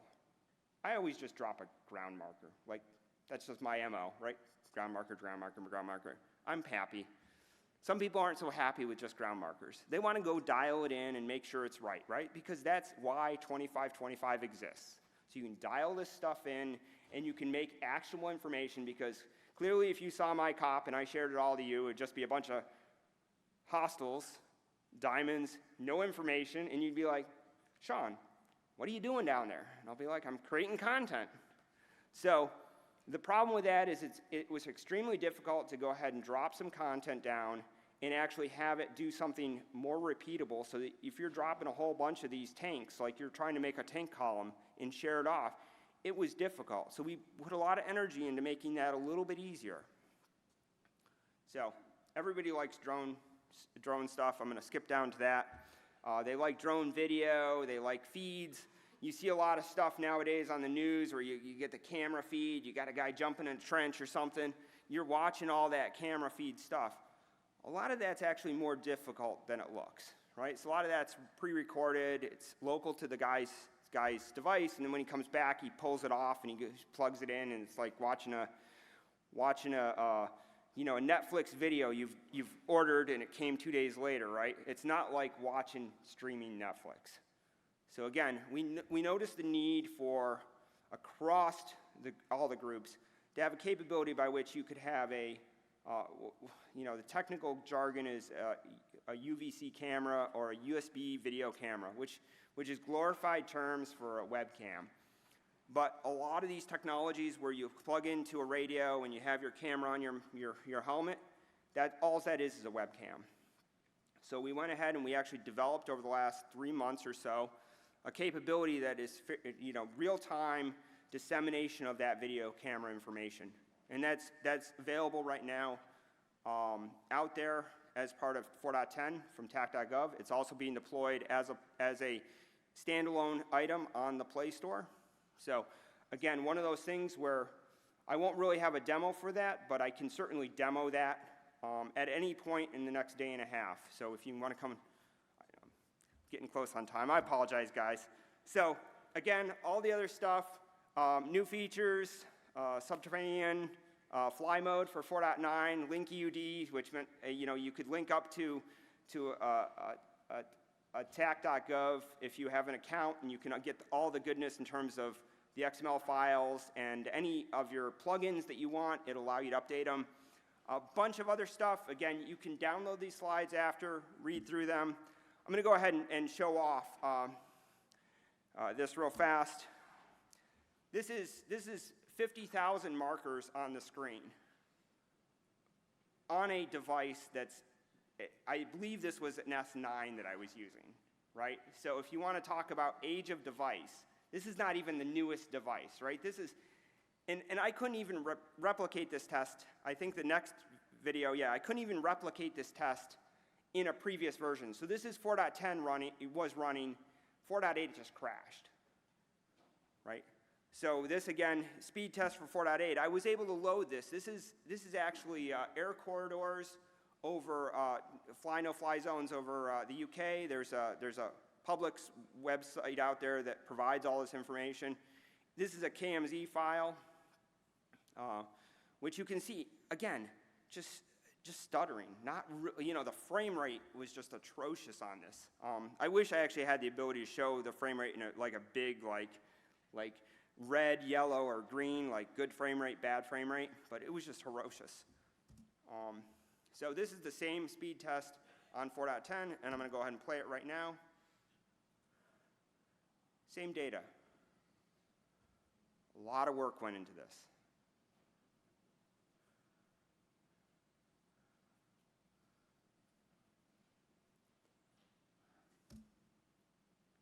Go to enhancements. I'm just going to play that video real fast. People are like, hey, how do I drop my red X by dropping in a 10-digit grid? This was direct user feedback on Mattermost, a challenge, if you will, on a Friday night to go ahead and get this capability in there. One of those ones where I'm like, why didn't this exist earlier? So again, one of those ones where you can drop a SPI, you can drop a RedX. I'm just going to kind of float through these real fast because I've chewed through way too much time, and I do apologize to the rest of the group. I did start out by saying I was going to whip through some of this stuff. Again, polar entry, being able to, bearing and range to drop, either a SPI or RedX or, range and bearing line wasn't all that clear up front. That some of that capability actually existed, the user experience was horrible. So again, direct feedback from a direct person in a position to go ahead and field this out to a bunch of users and get their feedback, and I think otherwise pretty successful. Again, one of those ones where I didn't think it was a problem until somebody said, hey, can you just put this in just so I can have it? And I'm like, okay, I can do it. And then all of a sudden I'm like, now I just run with this turned on, right? Back button, center on self. Thought it was a great idea, ran with it for, 7, 8 years. All of a sudden I have this new way where if I accidentally touch my self coordinate, it doesn't bop over, or a back button doesn't bop over to myself as I'm sitting here trying to enter content. Just a massive improvement that I would have never thought about. Contour lines, just interface changes, grid slicer. So this is the video I want to show. Again, a lot of work was done. This was a culmination of a group effort by members of the TAK Product Center, as well as individuals on our side to make sure it all got in there properly. So you can see how I'm just taking and turning on and turning off dots. I'm going to go through the visibility, I'm going to turn off visibility, I'm going to turn back on visibility. So again, it's a decluttering mechanism that was actually borrowed from another program people were actually using. And then the favorites here, I'm just going to pop through, is, hey, I have these subtypes. Let me go ahead and drop a new subtype that's my favorite. So now I can go ahead and say if I want to drop a whole bunch of fixed wings, I can go ahead and select that and just start dropping away.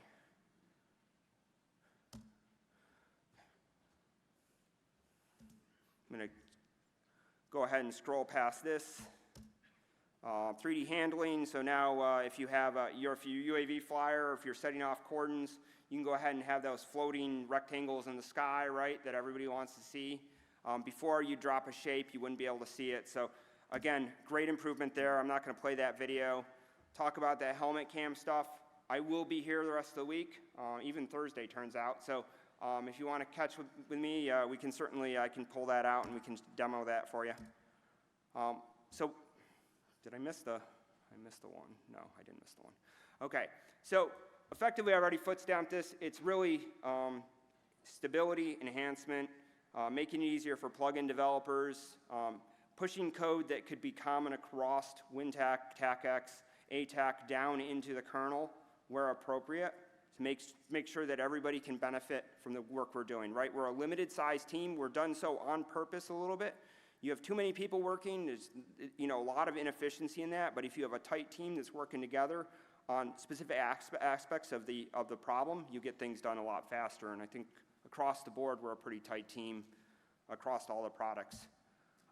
So this is the teaser, and I'm going to end with this, but this is work that the TAK Product Center in conjunction with users in the community. We've asked for multi-point symbology, right? So when you think 25-25, we have single point symbology. 25-25, multi-point symbology. This was one where there's an open source project out there that actually was originally started on the government side and then open sourced, and then it kind of fell by the wayside. We went ahead and say, hey, there's an urgent critical need for this capability. Charlie re-energized that discussion, and looks like we're starting to see the benefits. Partner forces, they run with 25-25 Delta. That's the latest incantation. Again, a lot of gobbledygook. We can talk about it afterwards if you want. But I'm going to go ahead and just show the teaser, because I think this is a culmination, and it looks pretty simple in terms of what you're seeing. But this is actually filling a critical need today of what needs to be done in the field.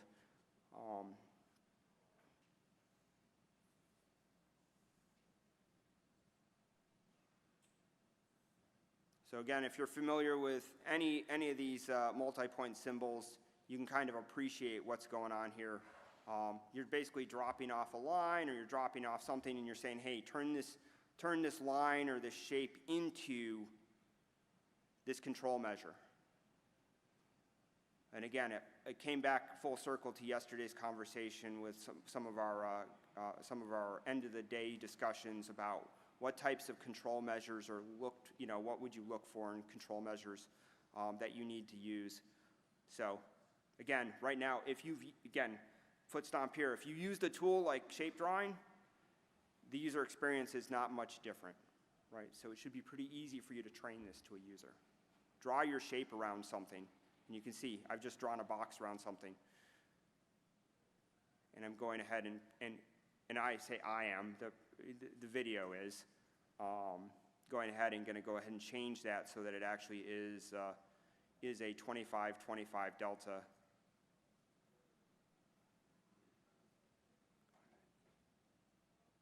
Right. So I'll end with that teaser. That's going to come as 5.0. Again, some of this stuff is not going to be revolutionary. I'm going to be up here next year going 5.0 was kind of the same as 4.10, except look, it's that much faster. It's that much better. It's that much, again, we're trying to gain the fact that a user can pick up 4.8, 4.9, and 4.10 and not have to be retrained, right? There's a cognitive burden there.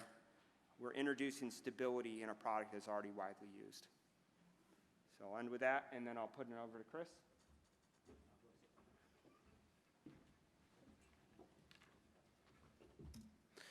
Thanks, Sean. I didn't mean to rush you there. A lot of good stuff, but I know that there's probably some questions in the crowd here, so I wanted to make sure that we gave folks an opportunity to ask them.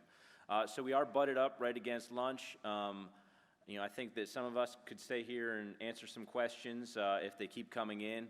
We understand that some of you, though, are going to want to punch out and go get something to eat before we pick up the second half of the afternoon. So with that, I'll invite the leads back up on the stage, and we'll start taking questions.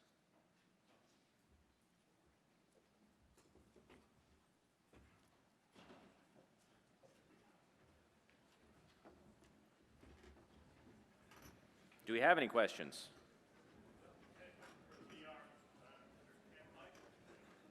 Yep. Hey, regarding the VR stuff you guys got, can you hook up like 360 cameras, multiple 360 cameras, and then select which one you want to look at, and then the field of view on it? Yeah, so you can set up a whole series of camera positions, and when you select the camera position, it's going to just move your main camera to that position and hold it there until you're ready to do something else. Now, do you manage that latency for if you got 7 or n different feeds beyond cameras, data link, et cetera, data feeds, et cetera, coming in, or how do you deal with the oversaturation of data? So I think he's referring to a 360 external camera that's putting a feed into Oh, I see. Oh, sorry, I misunderstood that. Yeah.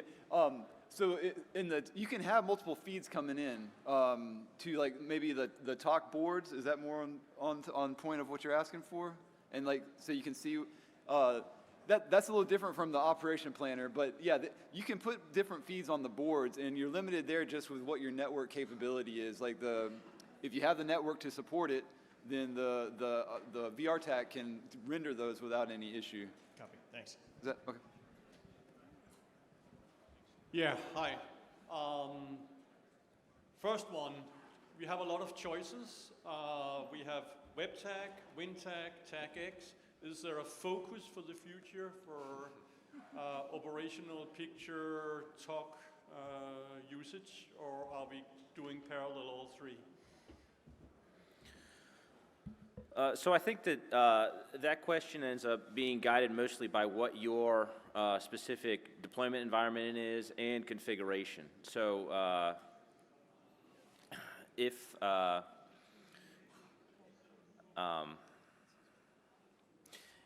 you're in a disconnected environment where you don't have network connectivity necessarily, or certainly reach back to a TAKServer, then you're going to want to look at one of the thick clients, so a WinTAK or a TAKX, as probably your solution. If you're in an environment where you don't want to install software, something like but you do have connectivity, WebTAK would be a more appropriate solution.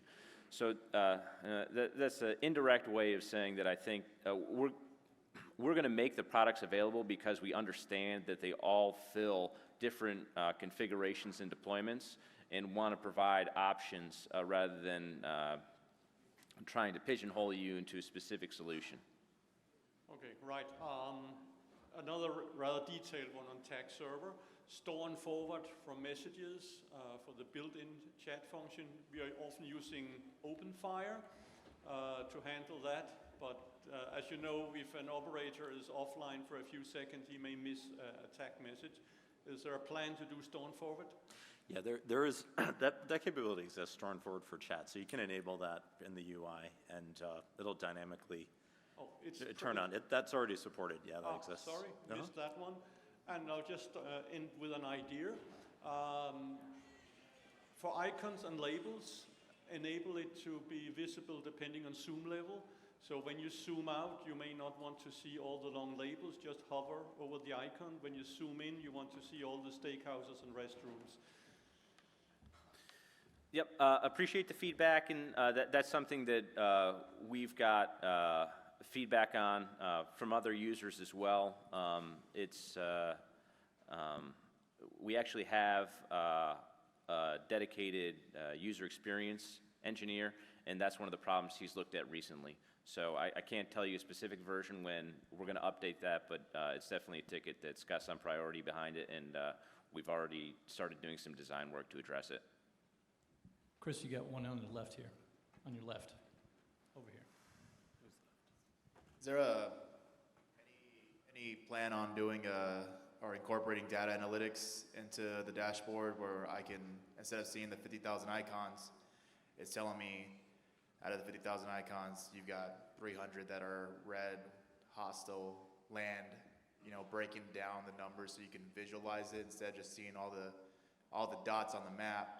You have the actual information of what the dots mean. Well, so I guess I'll answer in a couple ways. In terms of the visualization itself, some of that should be driven by the symbology, so you should get visual representation of the icons themselves. As far as a dashboard, that isn't something that we have discussed yet, but you know, certainly I think something that we'd want to consider, and if you have access into our Jira environment, would invite you to file a ticket to request that to help us flesh that out more, or if not, just even send something to tak.gov so we can start getting that conversation started.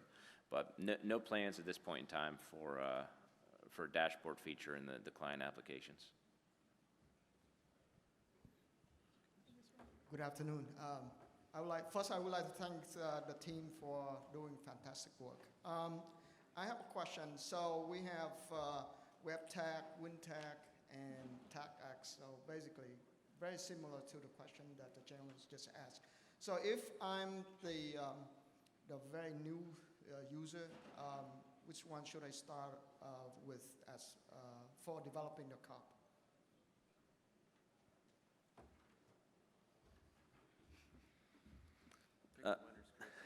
Who's your favorite child? So the tail end of your question was for developing a COP.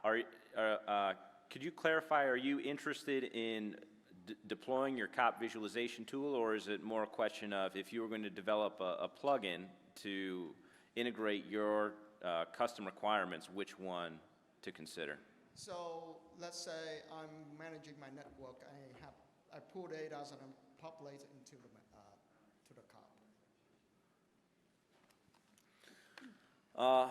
Today, my recommendation would be either a WinTAK or a WebTAK deployment based on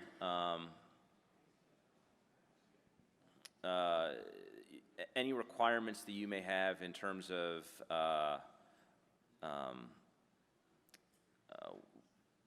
configuration management and installation of software. So,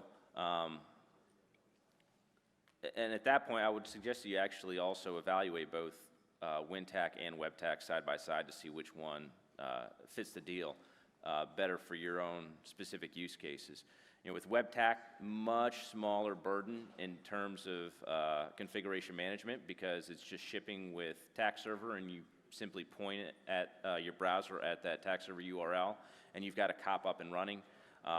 With WinTAK, you've got a much more, or you've got a wider set of tools that come with it out of the box. And you also have some more options in terms of like data format integration, specifically looking at like if you've got a lot of offline data that you're working with in terms of imagery, that could be a better solution. And better performance right now. Okay, thank you. Another question is, so I just learned that the WebTAK is deployed along with TAKServer. So it's like the relationship is one-to-one. Can I have like one WebTAK monitor, you know, sync with multiple TAKServers? So at this point, a WebTAK is tied to a TAKServer. You can have, you can use the WebTAK that comes native with TAKServer, or you can go to say like TPC Artifactory and pull down a build of whichever version of WebTAK you want and then install that on TAKServer. We are working on a connection manager that would allow you to have WebTAK connected to multiple TAKServers, but we have not released that yet. I think that's all of my question. Thank you. Hey guys, so can you guys speak to using TAK in a low comms environment, and do you have any suggestions on how to work with TAK effectively?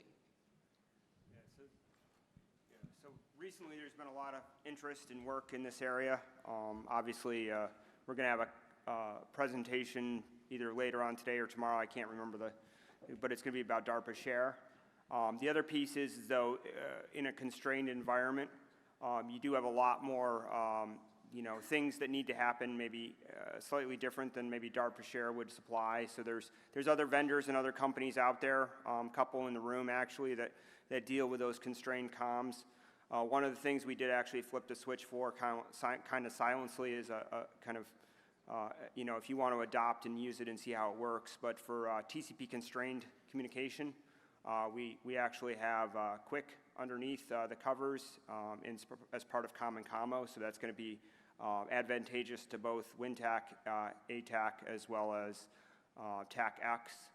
So again, if you're not familiar with Quick, it's a pretty good Wikipedia page on it if you want to do the high-level wave surf, but otherwise you can drill down into that. That is the RFC that is going to become the basis for HTTP3, which is the follow-on from HTTP2. You know, having said that, how does that affect constrained comms, right? So you're no longer constrained to using TCP, which is a relatively inefficient protocol over high latency, low bandwidth comms. So you're basically now relying completely on a reliable form of UDP. So moving forward, though, there's other technologies that other vendors are bringing to bear. So my foot stomp for everybody in this room is if you're doing any HF work, hold Harris to getting the software to you for their HF proxy, which allows you to send data packages over those long-haul HF, right? So you can start to send those images back.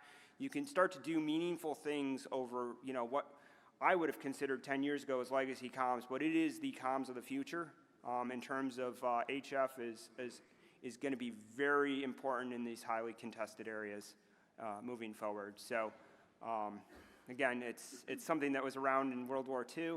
It's no longer your grandfather's HF. It is relatively plug and play as a capability, but you do need all the software and componentry to get that to work properly. So. Actually, my question tags along a little bit more on TAKServer. So for the hub and spoke and the hub to hub, is there underlying a way to do, again, low quality comms like UDP or reliable UDP for those connections as well?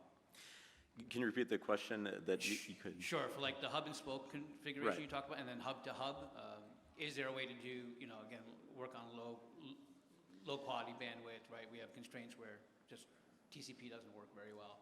Can I do UDP on those connections as well? No, that does require HTTP connection. So yeah, definitely some potential there to, you know, add some specific features for low bandwidth usage. And just to follow, I think you said, is there, at some point, would there be like a matrix or some way to sell, hey, I got, you know, hub-to-hub connection is good, bad, you know, hub-to-spoke connection is good or bad? Yeah, I think, you know, way to select that, or to, you know, to detect some of the optimal configuration for some of those things would be, that'd be an improvement. Yeah. Quick question. I just wanted to ask about the roadmap for WebTAK over the course of the next year, and maybe like core features that you think would be interesting to talk about, or I know you guys mentioned ThinTAK previously. So core features for WebTAK. So that's part of what needs to be discussed over this conference. There's going to be some discussions about that, of where things go. Depending on how we move forward with this architecture, what we're hoping is that we put a lot more of that back into your hands, that depending on what features you want, you can develop yourself. But primarily, we're delivering to MCS COP at this point, so some of those things that you saw on that last slide of moving more towards what we call map modes. So instead of going to specific tools to say put points down on the map, mimicking more with ATAK, if you get into a tool and you stay in that tool until you leave it. So drop as many points as you want, put down as many shapes as you want, but then we've got a slightly different way in terms of how you interact with those tools, so being able to multi-select, multi-edit at the same time. Those are things that are not out in the broader TAK communities version yet that we've been developing for MCS COP, so I would imagine that's pretty close on the roadmap to be coming out to the broader community, but some of those changes directly conflict with how former versions of WebTAK work. So that's part of the reason for the new architecture, is to deconflict those things, and part of what's made it difficult is that you have organization A who wants this particular feature, and organization B that wants this feature, and they're both based off the same tool set, and they have conflicting needs for the existing code base, so how do you manage that? So that's a very vague answer, I apologize. We are on even more short delivery timeframes for MCS COP that other teams, WinTAK and TAKServer, are part of as well, that we're delivering more often than 120 days. So it's very agile in that way of, we're working with the MCS COP customer and they're telling us new things all the time as to what to deliver.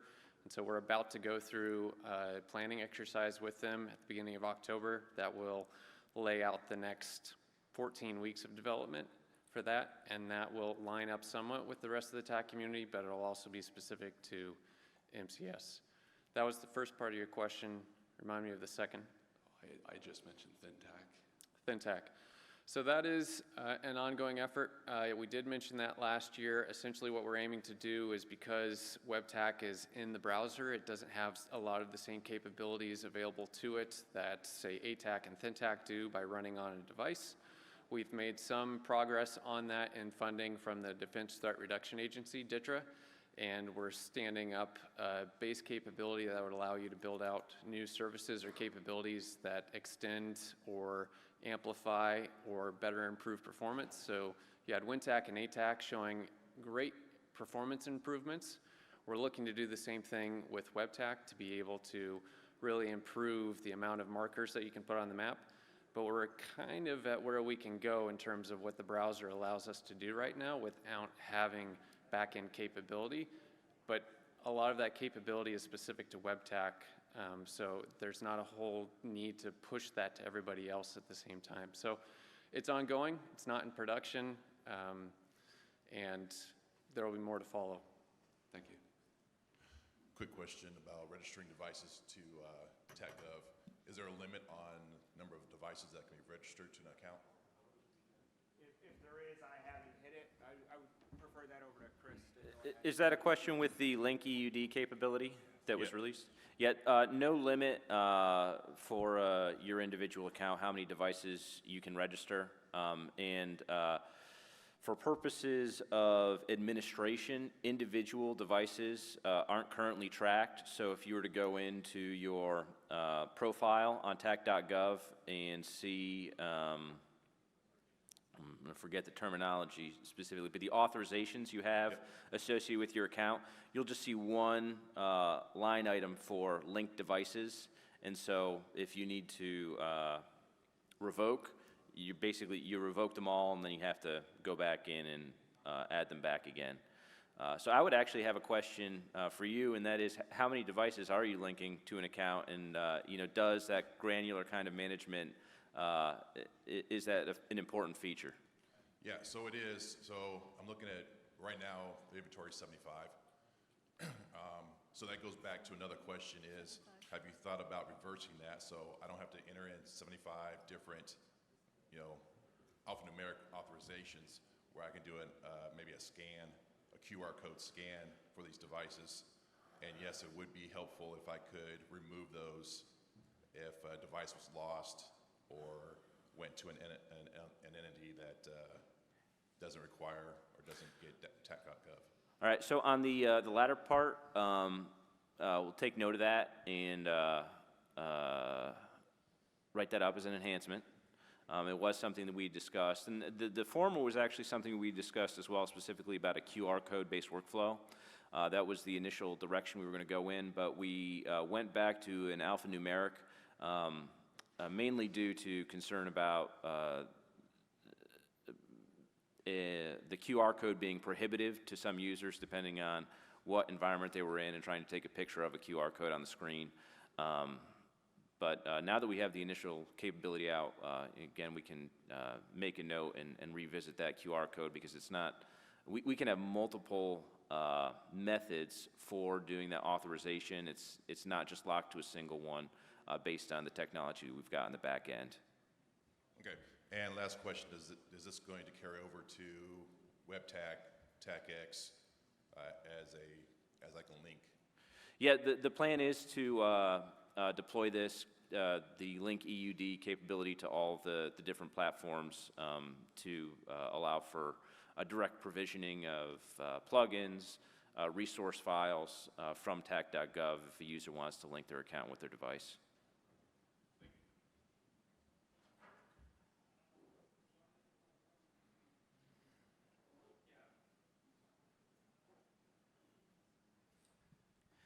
Yeah, I've got a question. It goes back to when you were speaking of COPS. So one of the reasons that the Marine Corps has been a little slower to adopt TAK was because there were already several COPS in place, or a COP that GeeksJ, that they use as a standard. I know that Geeks is working on a plugin that will allow everything from TAK to come to Geeks. Do you guys team up with them or work with them to try and make that faster, or is it completely on the other agencies?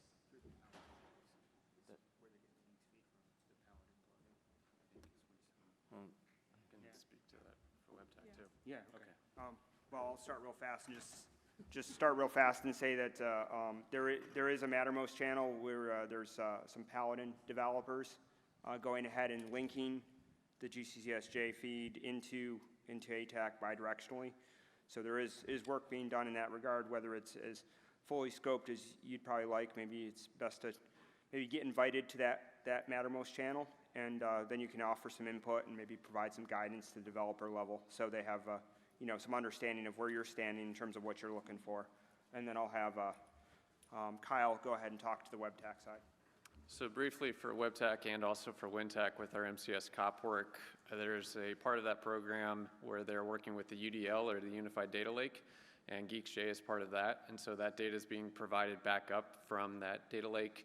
And there's a search API that's been created that allows a user to then query against the data there and bring that back into the WinTAK and WebTAK environment.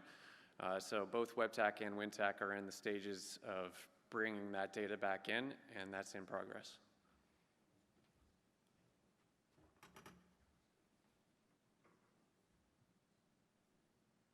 Did we have any other questions in the room?